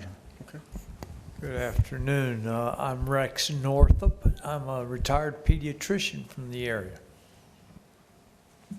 Thanks, sir. Good afternoon. Tim Smith, superintendent of the school district. Good to see you, Doc. Good afternoon. I'm Patty Hightower with the school district. Hey, Ms. Hightower. Lonnie Wesley. I know you. Good to see you, sir. Hi, David Peden. Good to see you. See you, Dave. Hi, I'm Judge Federhovich. Hey, Judge. Greetings, Lumen May County Commissioner District 3. Welcome. Thank you, sir. We also have Carolyn Appleyard, who is our interim administrator. Meredith Bush is our attorney, and then Mandy Resmondo, who you met outside with Landrum. So additionally, the public is watching, and there's one public member here as well. We have 60 minutes today for our board interview this morning. I know. We will not interrupt you during your presentation, don't worry. You will have 10 minutes to tell us your vision of the trust, and then I will ask you a series of thematically based questions. At the end, you will have time for final thoughts. Before we start, I want to confirm that you haven't seen any presentations or heard anything about what happened this morning so far. No. Perfect. All right, so you may go ahead. How'd you get the judge to give up a whole day? Gee.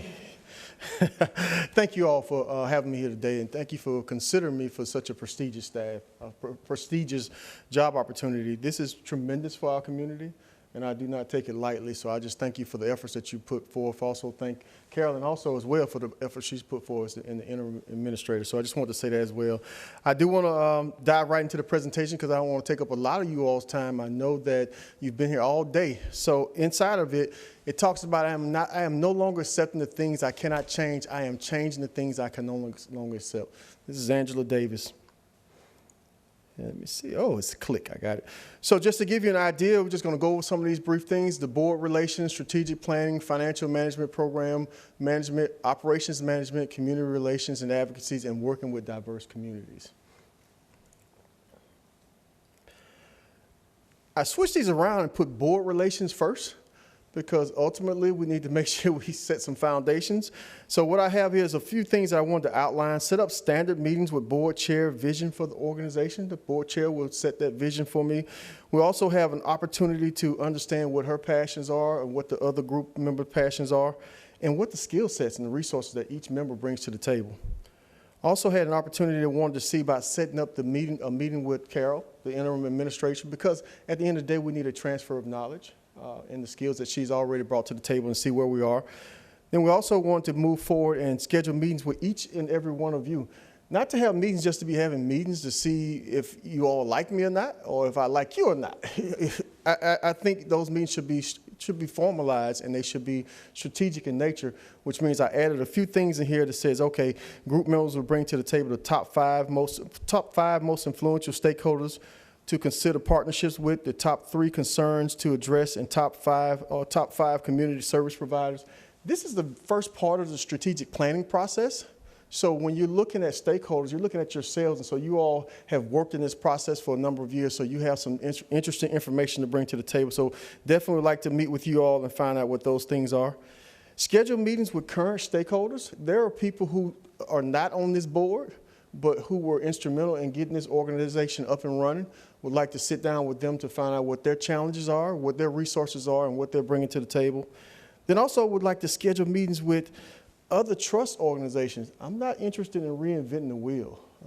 If there are things that are already in place that we can tap into. Now, when you come to Pensacola, you've been to Pensacola. You haven't been anywhere else. So I do understand you can get tools, but you'll be able to have a starting point for those particular tools as opposed to starting from scratch. So meeting with those other trust organizations is critical.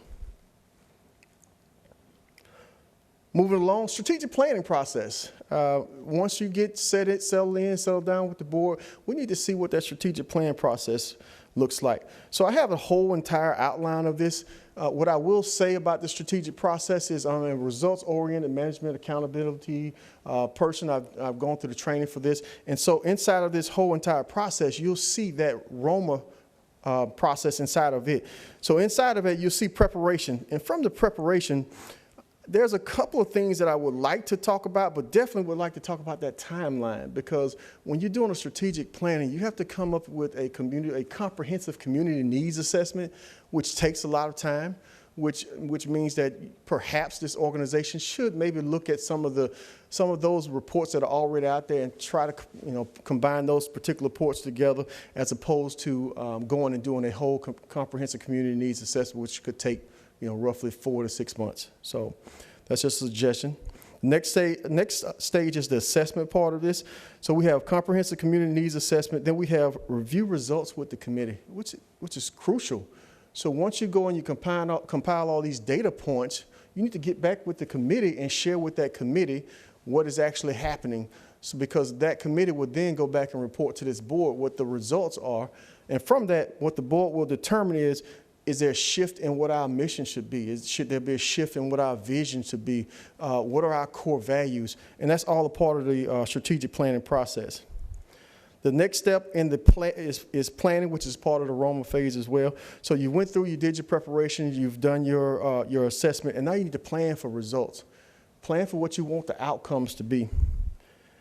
One of the things I would say is once you go through it, you probably come up with 3 to 5 objectives that you want to focus areas.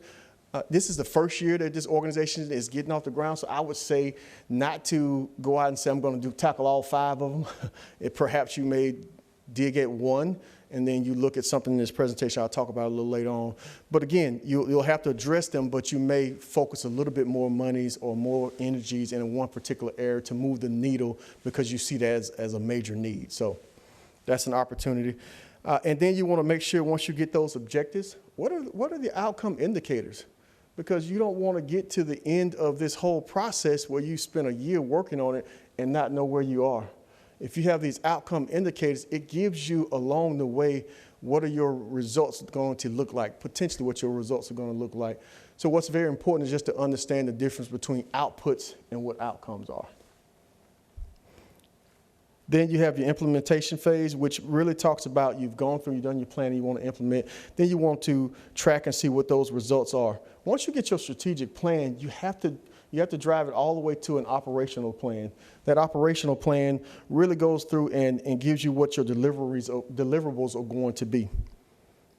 Then you want to monitor your results. So in the achievement phase, which are your results, you want to monitor and measure the progress, report progress to the board and to the community, which is very important because this organization was established by the community. There was a clear clarion call that they put out and said they want to see some things change. And so it's going to be important for us to monitor and report back to the community. Oh, there's the clicker. At the end of the day, when you're doing your evaluation, which is one of the phases that tend to get overlooked from time to time, you want to take what those results and all those data points that you've looked at and you want to evaluate them. You want to not take this and put it up on the shelf and then come back and look at it a year later. You want to go ahead and evaluate them. I kind of suggest doing it on a quarterly basis. You're going to be looking from a committee standpoint on a monthly basis from a committee standpoint, but looking at this and going back and reviewing what your outcomes are on a quarterly basis. This is just a strategic planning checklist that I've used before when I was at Community Action, used before at Habitat. This is just a checklist you go through. It talks about being board driven. It talks about community engaged, and most importantly, staff implemented. One of the things I will say is at the end of the day, when you go through all these things, you need that scorecard. You need to be able to report back what your results are, because not only is the community looking at it, but also the people you're targeting with helping are looking at it as well. And then also your staff. Your staff needs to know how their deliverables drive all the way up to the success of not only the organization, but the success of those individual families as well. Next thing, we're going to move on to the financial and program management. You all have already started this process. If you hadn't started this process, we would be so much further behind, but you've done a great job of starting this process. You've put together a budget. You've actually started collecting monies and everything as well. I will point out that inside of this whole process, when you're preparing your budget and you work with your budget to develop what your proposed budget, you want to look at that staff. We really want to take a close look at what the staff is going to look like to deliver those services. When I'm working with a staff or when I'm trying to get outcomes, there's 3 particular areas you always look at. Either you're looking at the family individual outcomes, or you're looking at the community level outcomes, or you're looking at the agency or organization outcomes. It's always been a favorite of mine to look at the agency outcomes, because at the end of the day, if the staff is not qualified to do the job you need them to do, then they're not going to deliver that service you need delivered to those particular participants that we have in the program.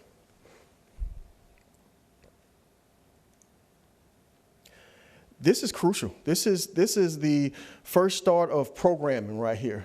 We have to take a look at the program, the funding request guidelines, come up with what those look like. I would say again, let's circle back to those other trust organizations to see what's already in place and see what those developed guidelines and eligibility for what it looks like to actually go in and put in for funding requests for our organizations.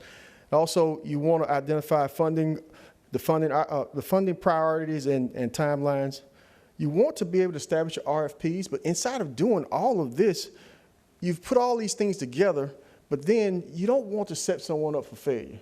You want to take that group or those groups and put workshops together and say, okay, here's how you apply for our particular funding source, which gives them an opportunity to see where they may be a little short or where they may be strong, areas they're strong in, areas they may be weak in. You want to do the oversight and fiscal monitoring of funded programs as well. At the bottom, because I know I got the 10 minutes, I want to make sure that I touch on this a little bit, because at the end of the day, you have grassroots organizations who are out there doing this work already. They're doing work, but they come up a little bit short in particular areas. I've seen them before in the past. And so what happens to those unsuccessful groups? Because they might not have the fiscal component, or they may not have the reporting component. So we want to make sure that we provide an opportunity to develop capacity for them.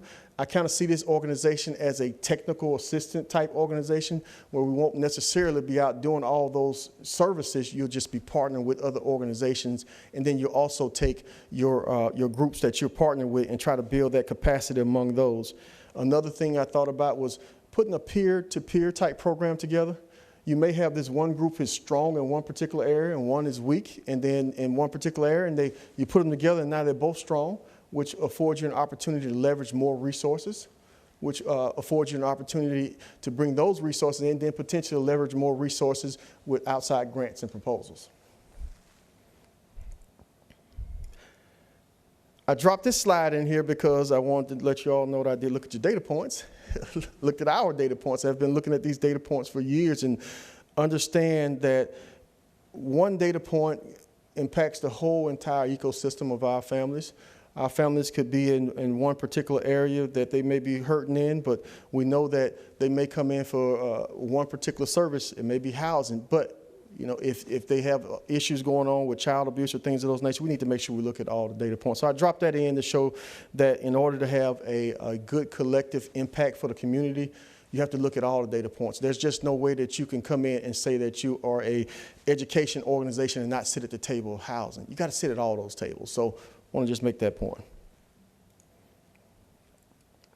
This is my low-hanging fruit slide.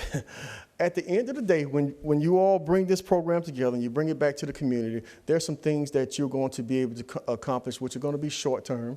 There's some things that are going to be more long-term in nature. And so what you want to be able to do is find out what are those immediate successful things that you can just plug and play. It may be some scalable type programs. So in here, you want to identify what scalable programs. You want to allocate short-term resources. You want to track and report those results. Then you want to develop what those success stories look like. So I just put this example in here because I was reminded back when I was at Community Action where we had kids who we wanted to be kindergarten ready. And then when we tested them in April, we knew which kids needed a little bit more help.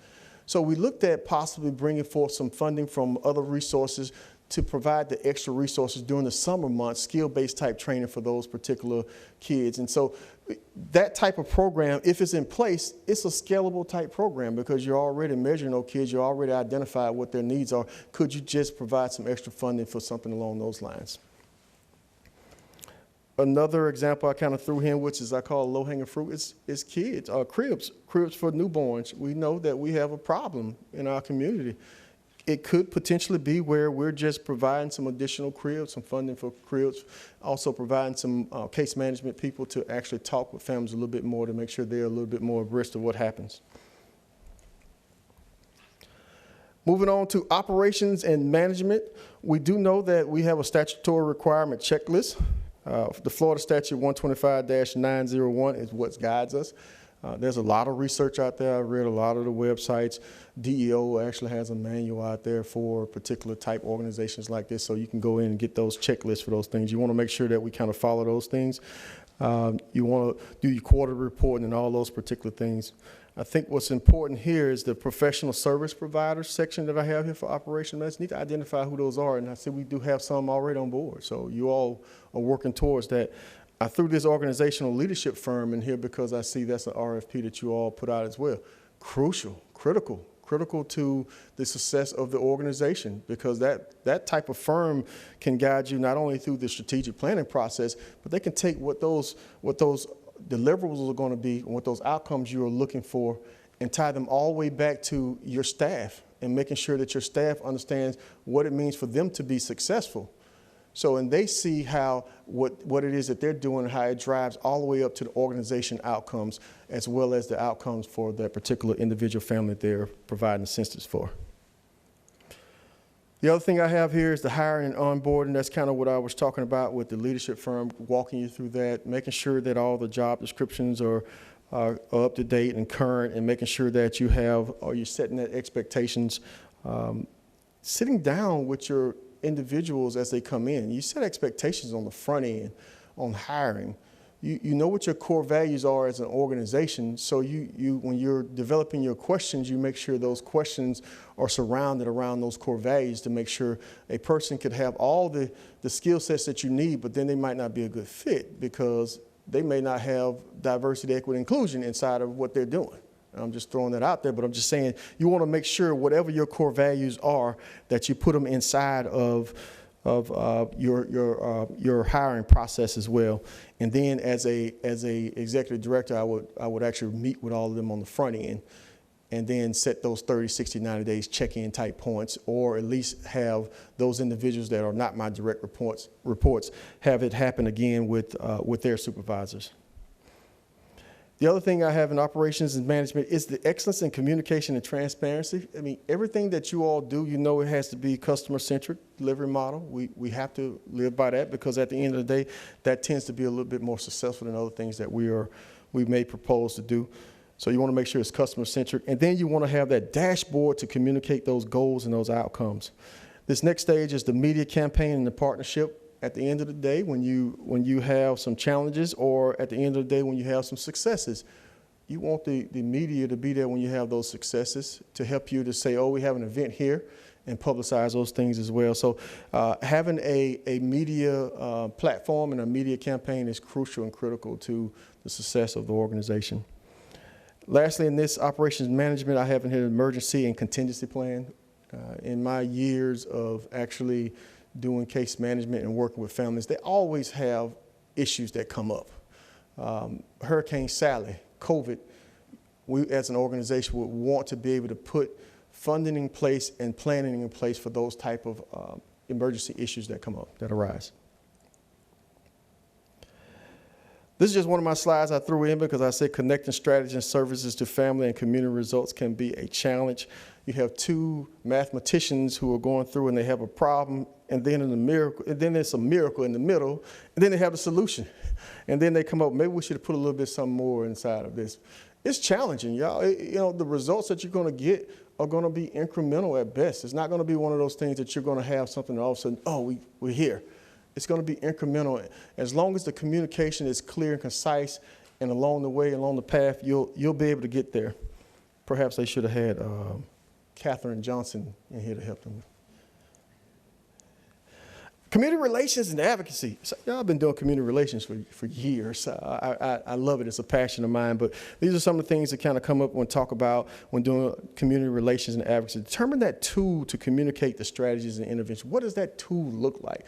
What does that mechanism look like that you are conveying your clear and concise thoughts back to the people that you are being held responsible to and the ones you're helping? Encourage discussions to forge relationships. Participate in local events. This is not an 8 to 5, Monday through Friday type position. This is a things happen to families after hours, child abuse, things like that. When I had my own newspaper, I worked with a close friend of mine who did foster care and things of that nature, and she'd get calls middle of the night. So we know that issues arise. So you gotta know that this is not an 8 to 5. This is a dedicated type position that you would have to get out and make sure you stay on point with. Target key leaders on the ground. Use your space to inform and spark support. One of the things when you bring people into your space, now you have an opportunity to talk about what your thoughts and concerns are, as well as getting that information back from them. Lastly, I say on this slide is to be consistent and get involved. You have to be consistent. It has to be steadily out there. Be consistent, get involved.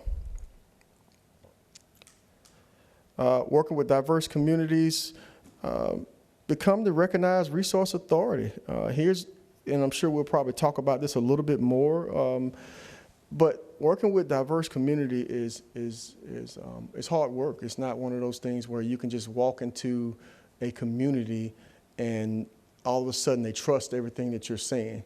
You just can't bring a program or a service into a particular community. I had that experience on several occasions. Even the town of Century, when we went there, we had to make sure we had those local people on the ground to allow for us to provide those services to those families. So I'll say that with the diverse communities, it's very crucial. You need a complete list of children and family-related resources. We need to know what the traditional and the non-traditional resources are. Strategic partnerships to coordinate interagency resources to maximize outcomes, and implement a digital inclusion program, and then update the website to include all of the activities. In closing, I have here, strengthening neighborhoods is the lifeblood of building communities. When you are talking about building communities, you work with neighborhoods, and once you go through the process and you help build them, they turn into communities.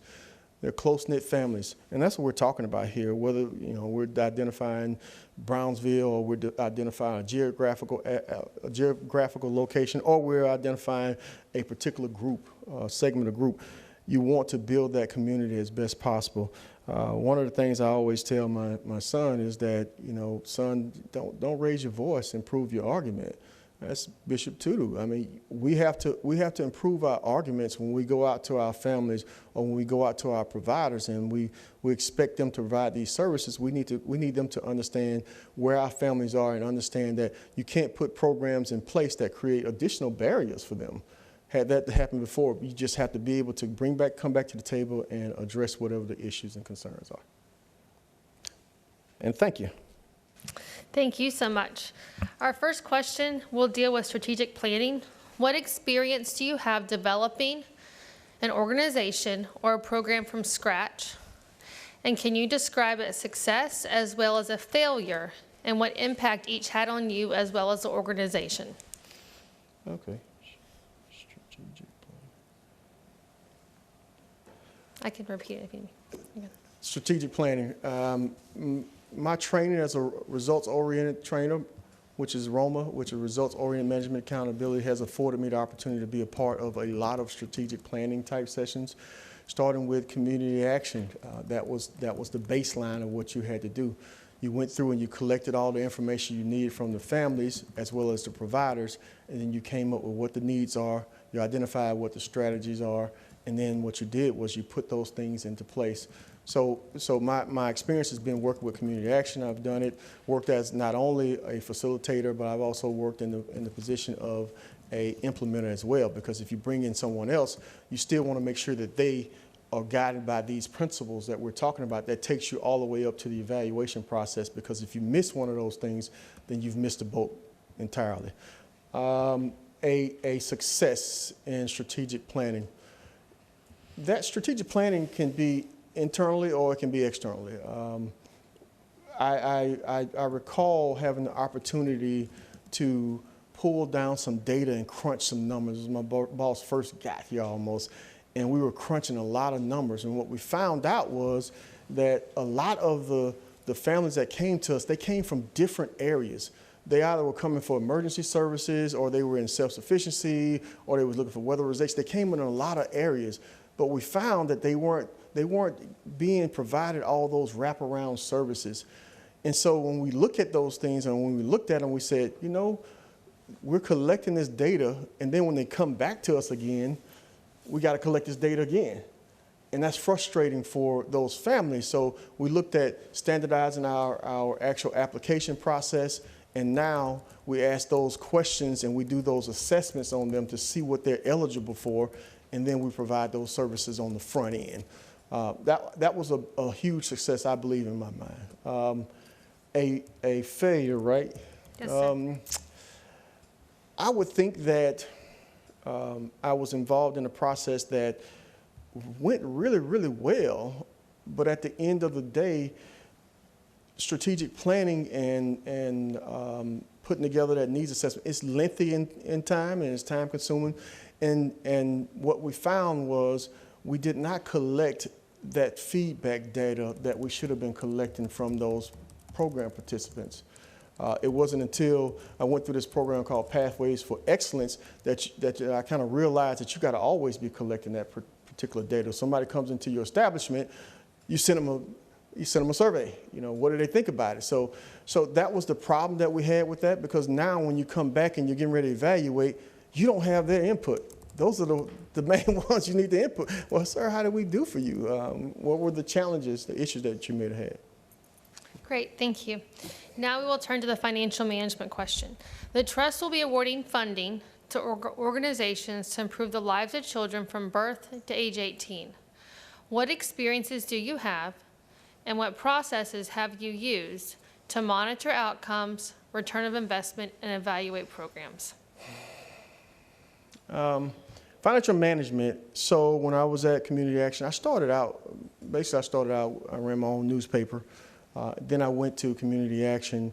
I started as a program developer and worked my way all the way up to Director of Economic and Social Services. I think when I left there, the budget was somewhere around $17 million a year. In my particular departments, I think it was roughly around $5 to $6 million that we actually worked, that I actually was in charge of. Similar with Habitat, they had a balance sheet of 40 million, and then also had revenues in excess of roughly 6 million that we had to, I had to navigate each year. Now, inside of doing that, I actually worked my own budgets. I learned this early on when I went to CSBG. Do your own budgets, Al, because at the end of the day, you know what those deliverables are. So when you do that budget, when you go to write to DEO, DEO is expecting you to service so many individuals, because those services that you're providing drives all the way back up to the operation plan, which drives all the way back up to the agency outcomes. So when doing my own budget, I had an opportunity to drive those deliverables straight to the budget. And now those individual staff members who worked for me, they knew what their expectations were on the front end. They knew that they were going to have to see X number of people a year. But at the end of the day, they got this report on a monthly basis, and they knew where they were on this particular budget and on this particular performance standard. So that's one of the ways that you kind of keep those things in play. You set those expectations, you set those development plans, and then you know where you are. You don't wait to the end of a process period to go back and evaluate something. You do it as you go along. Thank you. Concerning operations management, what experience do you have, and what process do you follow for attracting, hiring, coaching, and terminating employees? Oh, wow. You know, I'm going to say this first and foremost. You treat everybody fairly. Of course, my last position I worked closely with Landrum, and they were our PEO, our provider. So inside of this, I understood when we went through a whole process of doing core values, we understood that there was some accountability that was going to be put in place. But then at the same time, we recognize that some people will opt out because our values did not align. And so that happens. So what I quickly found out was that when people did opt out, who are you bringing in? And what does that process look like? So went back in and said, let's get us a hiring team together. Pulled that hiring team together and said, let's look at all these core values, and all of the actual questions that you have should surround and allow you to figure out whether or not this person is going to be a good fit for this organization. So from that gave you opportunity to bring people in where they may be looking at one particular position, but my personal outlook on it is making sure we bring people in who are not only good fits for the organization, and then the organization is good fits for them, but succession planning is crucial. I mean, if you're not looking at succession planning, then the organization can be held hostage by one individual. At the end of the day, if I want to go home or I want to go on vacation, I need to know that the operation is in good hands. So you do succession plan. Particularly out of this whole process, I recall hiring 2 individuals. I hired them for front office coordinator positions, but I saw them much more. One went into the accounting department, and one ended up going and running family services. So you hire for one particular position, but you see people who have goals and aspirations. Now, don't get me wrong, there are some people who are just gonna do just that's all they wanna do.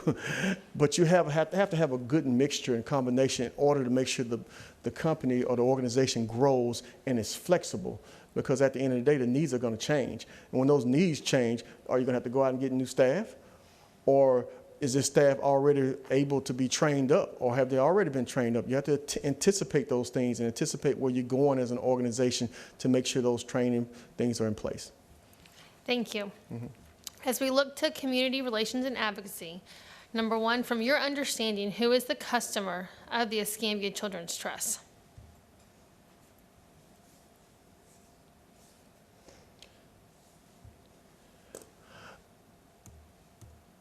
In order for this organization to make the best impact in this community, it has to address those with the unmet needs.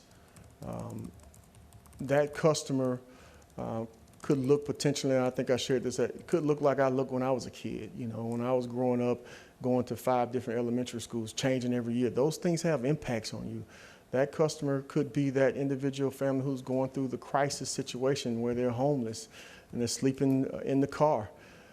It's those individuals who are at the lower end of the spectrum who we need to really address the needs for them.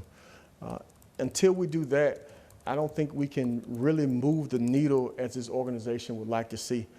Whether it's 10 years or 20 years from now, you can't just throw money at something and think that you're going to fix it.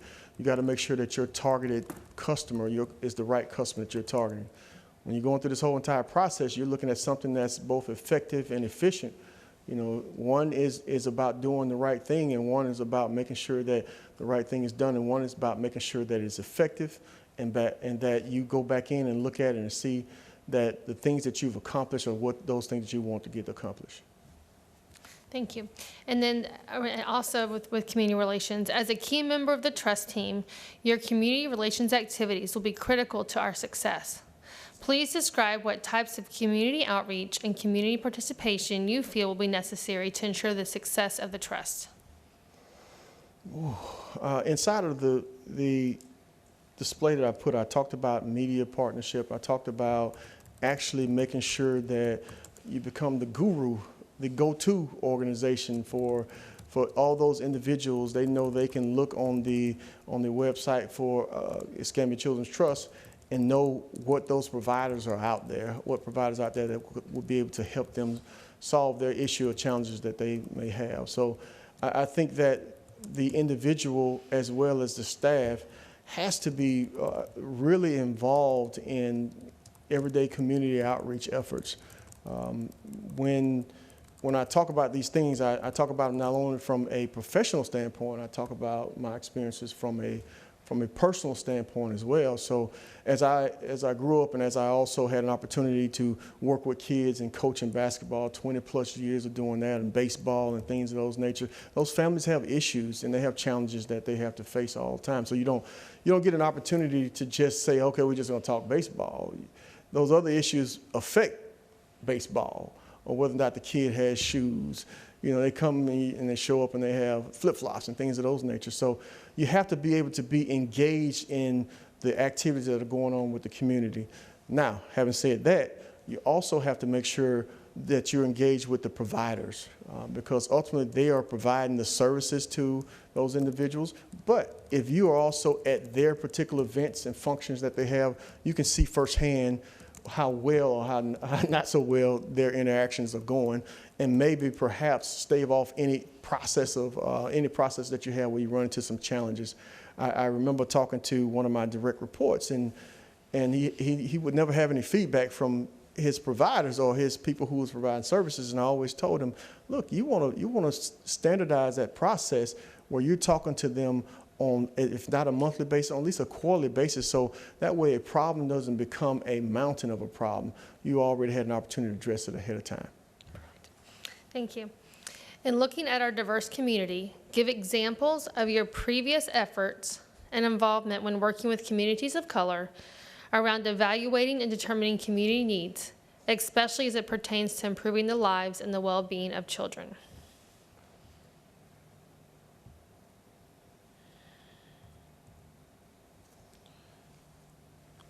So I just mentioned that a lot of the things I was just talking about was inside of my professional and both my personal career. I will say that from the onset of me going into the work arena, I worked in media. It was a minority newspaper, so we focused on minorities. The caveat behind that was because it's media, it wasn't that we wanted to sensationalize stories. We wanted to find what are those positive stories and attributes that are happening inside of the community that we can report on. Because those things weren't not being reported traditionally in the community, and those things are important.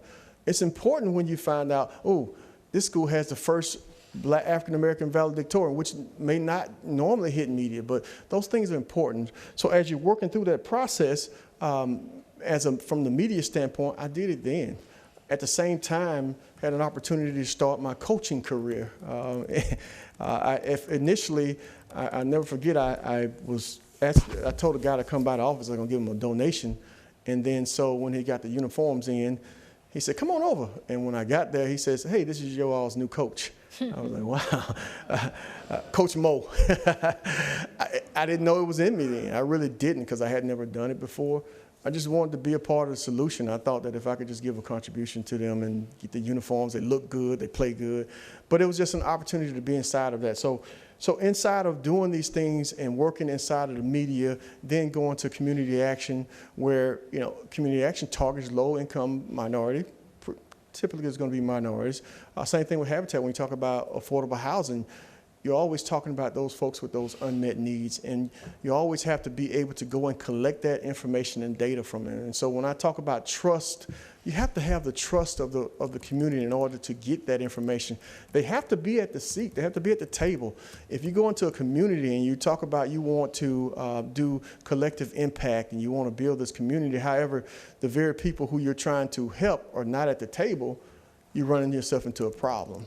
And so you want to make sure they're involved in the whole entire process, because now that gives you an opportunity to set what the outcomes and goals are going to be and making sure that you have those outcome indicators in place.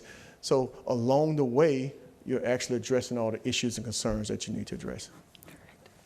And is there any additional information the board should know about you to help us aid our selection for the executive director role?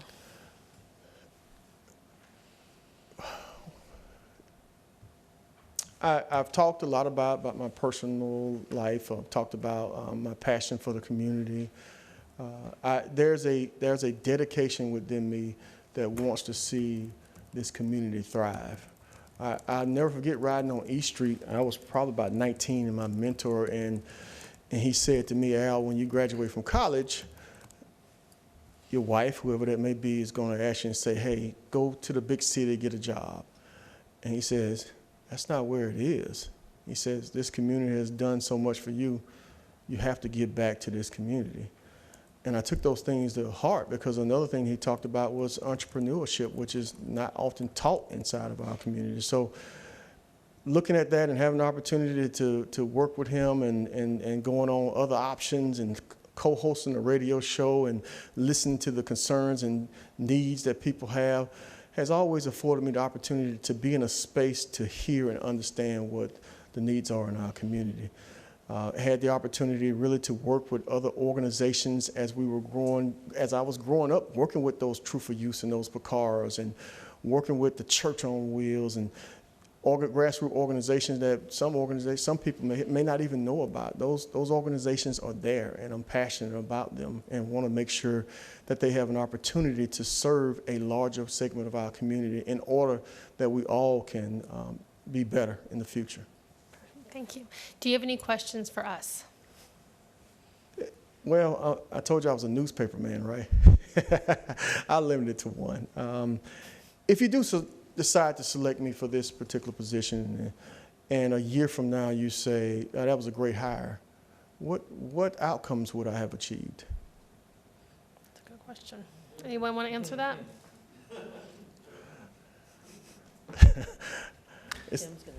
All right, we'll let the superintendent handle that one. Well, I think there could be many, many outcomes, but the one that comes to my mind is that we've moved forward with reaching children and supporting families to help their children. That's what bubbles to the top of my mind on that. All right. Thank you, sir, for that. And I wasn't trying to stump the board or anything on that. I just know how important expectations are. I could have an expectations that my outcomes are here, but you all have a different set of expectations. So it's very important when the board sits down, the board chair sits down, those expectations are conveyed. So thank you for that also, Mr. Smith.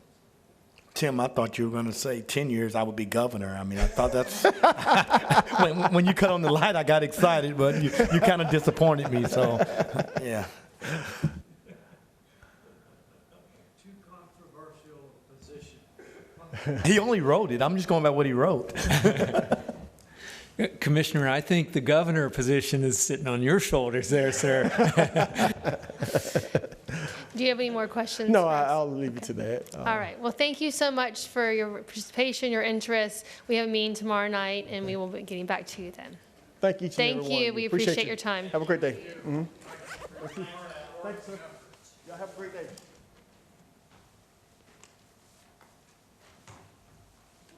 I think we're going to have an update from Mandy about the recording, if you can let me. Okay, perfect. We'll have an update, and then tomorrow night at 5 o'clock, we'll meet in here. It's for some reason, the calendar said 5 o'clock, and we don't know where that came from, but we said 5 o'clock, and that's what's been.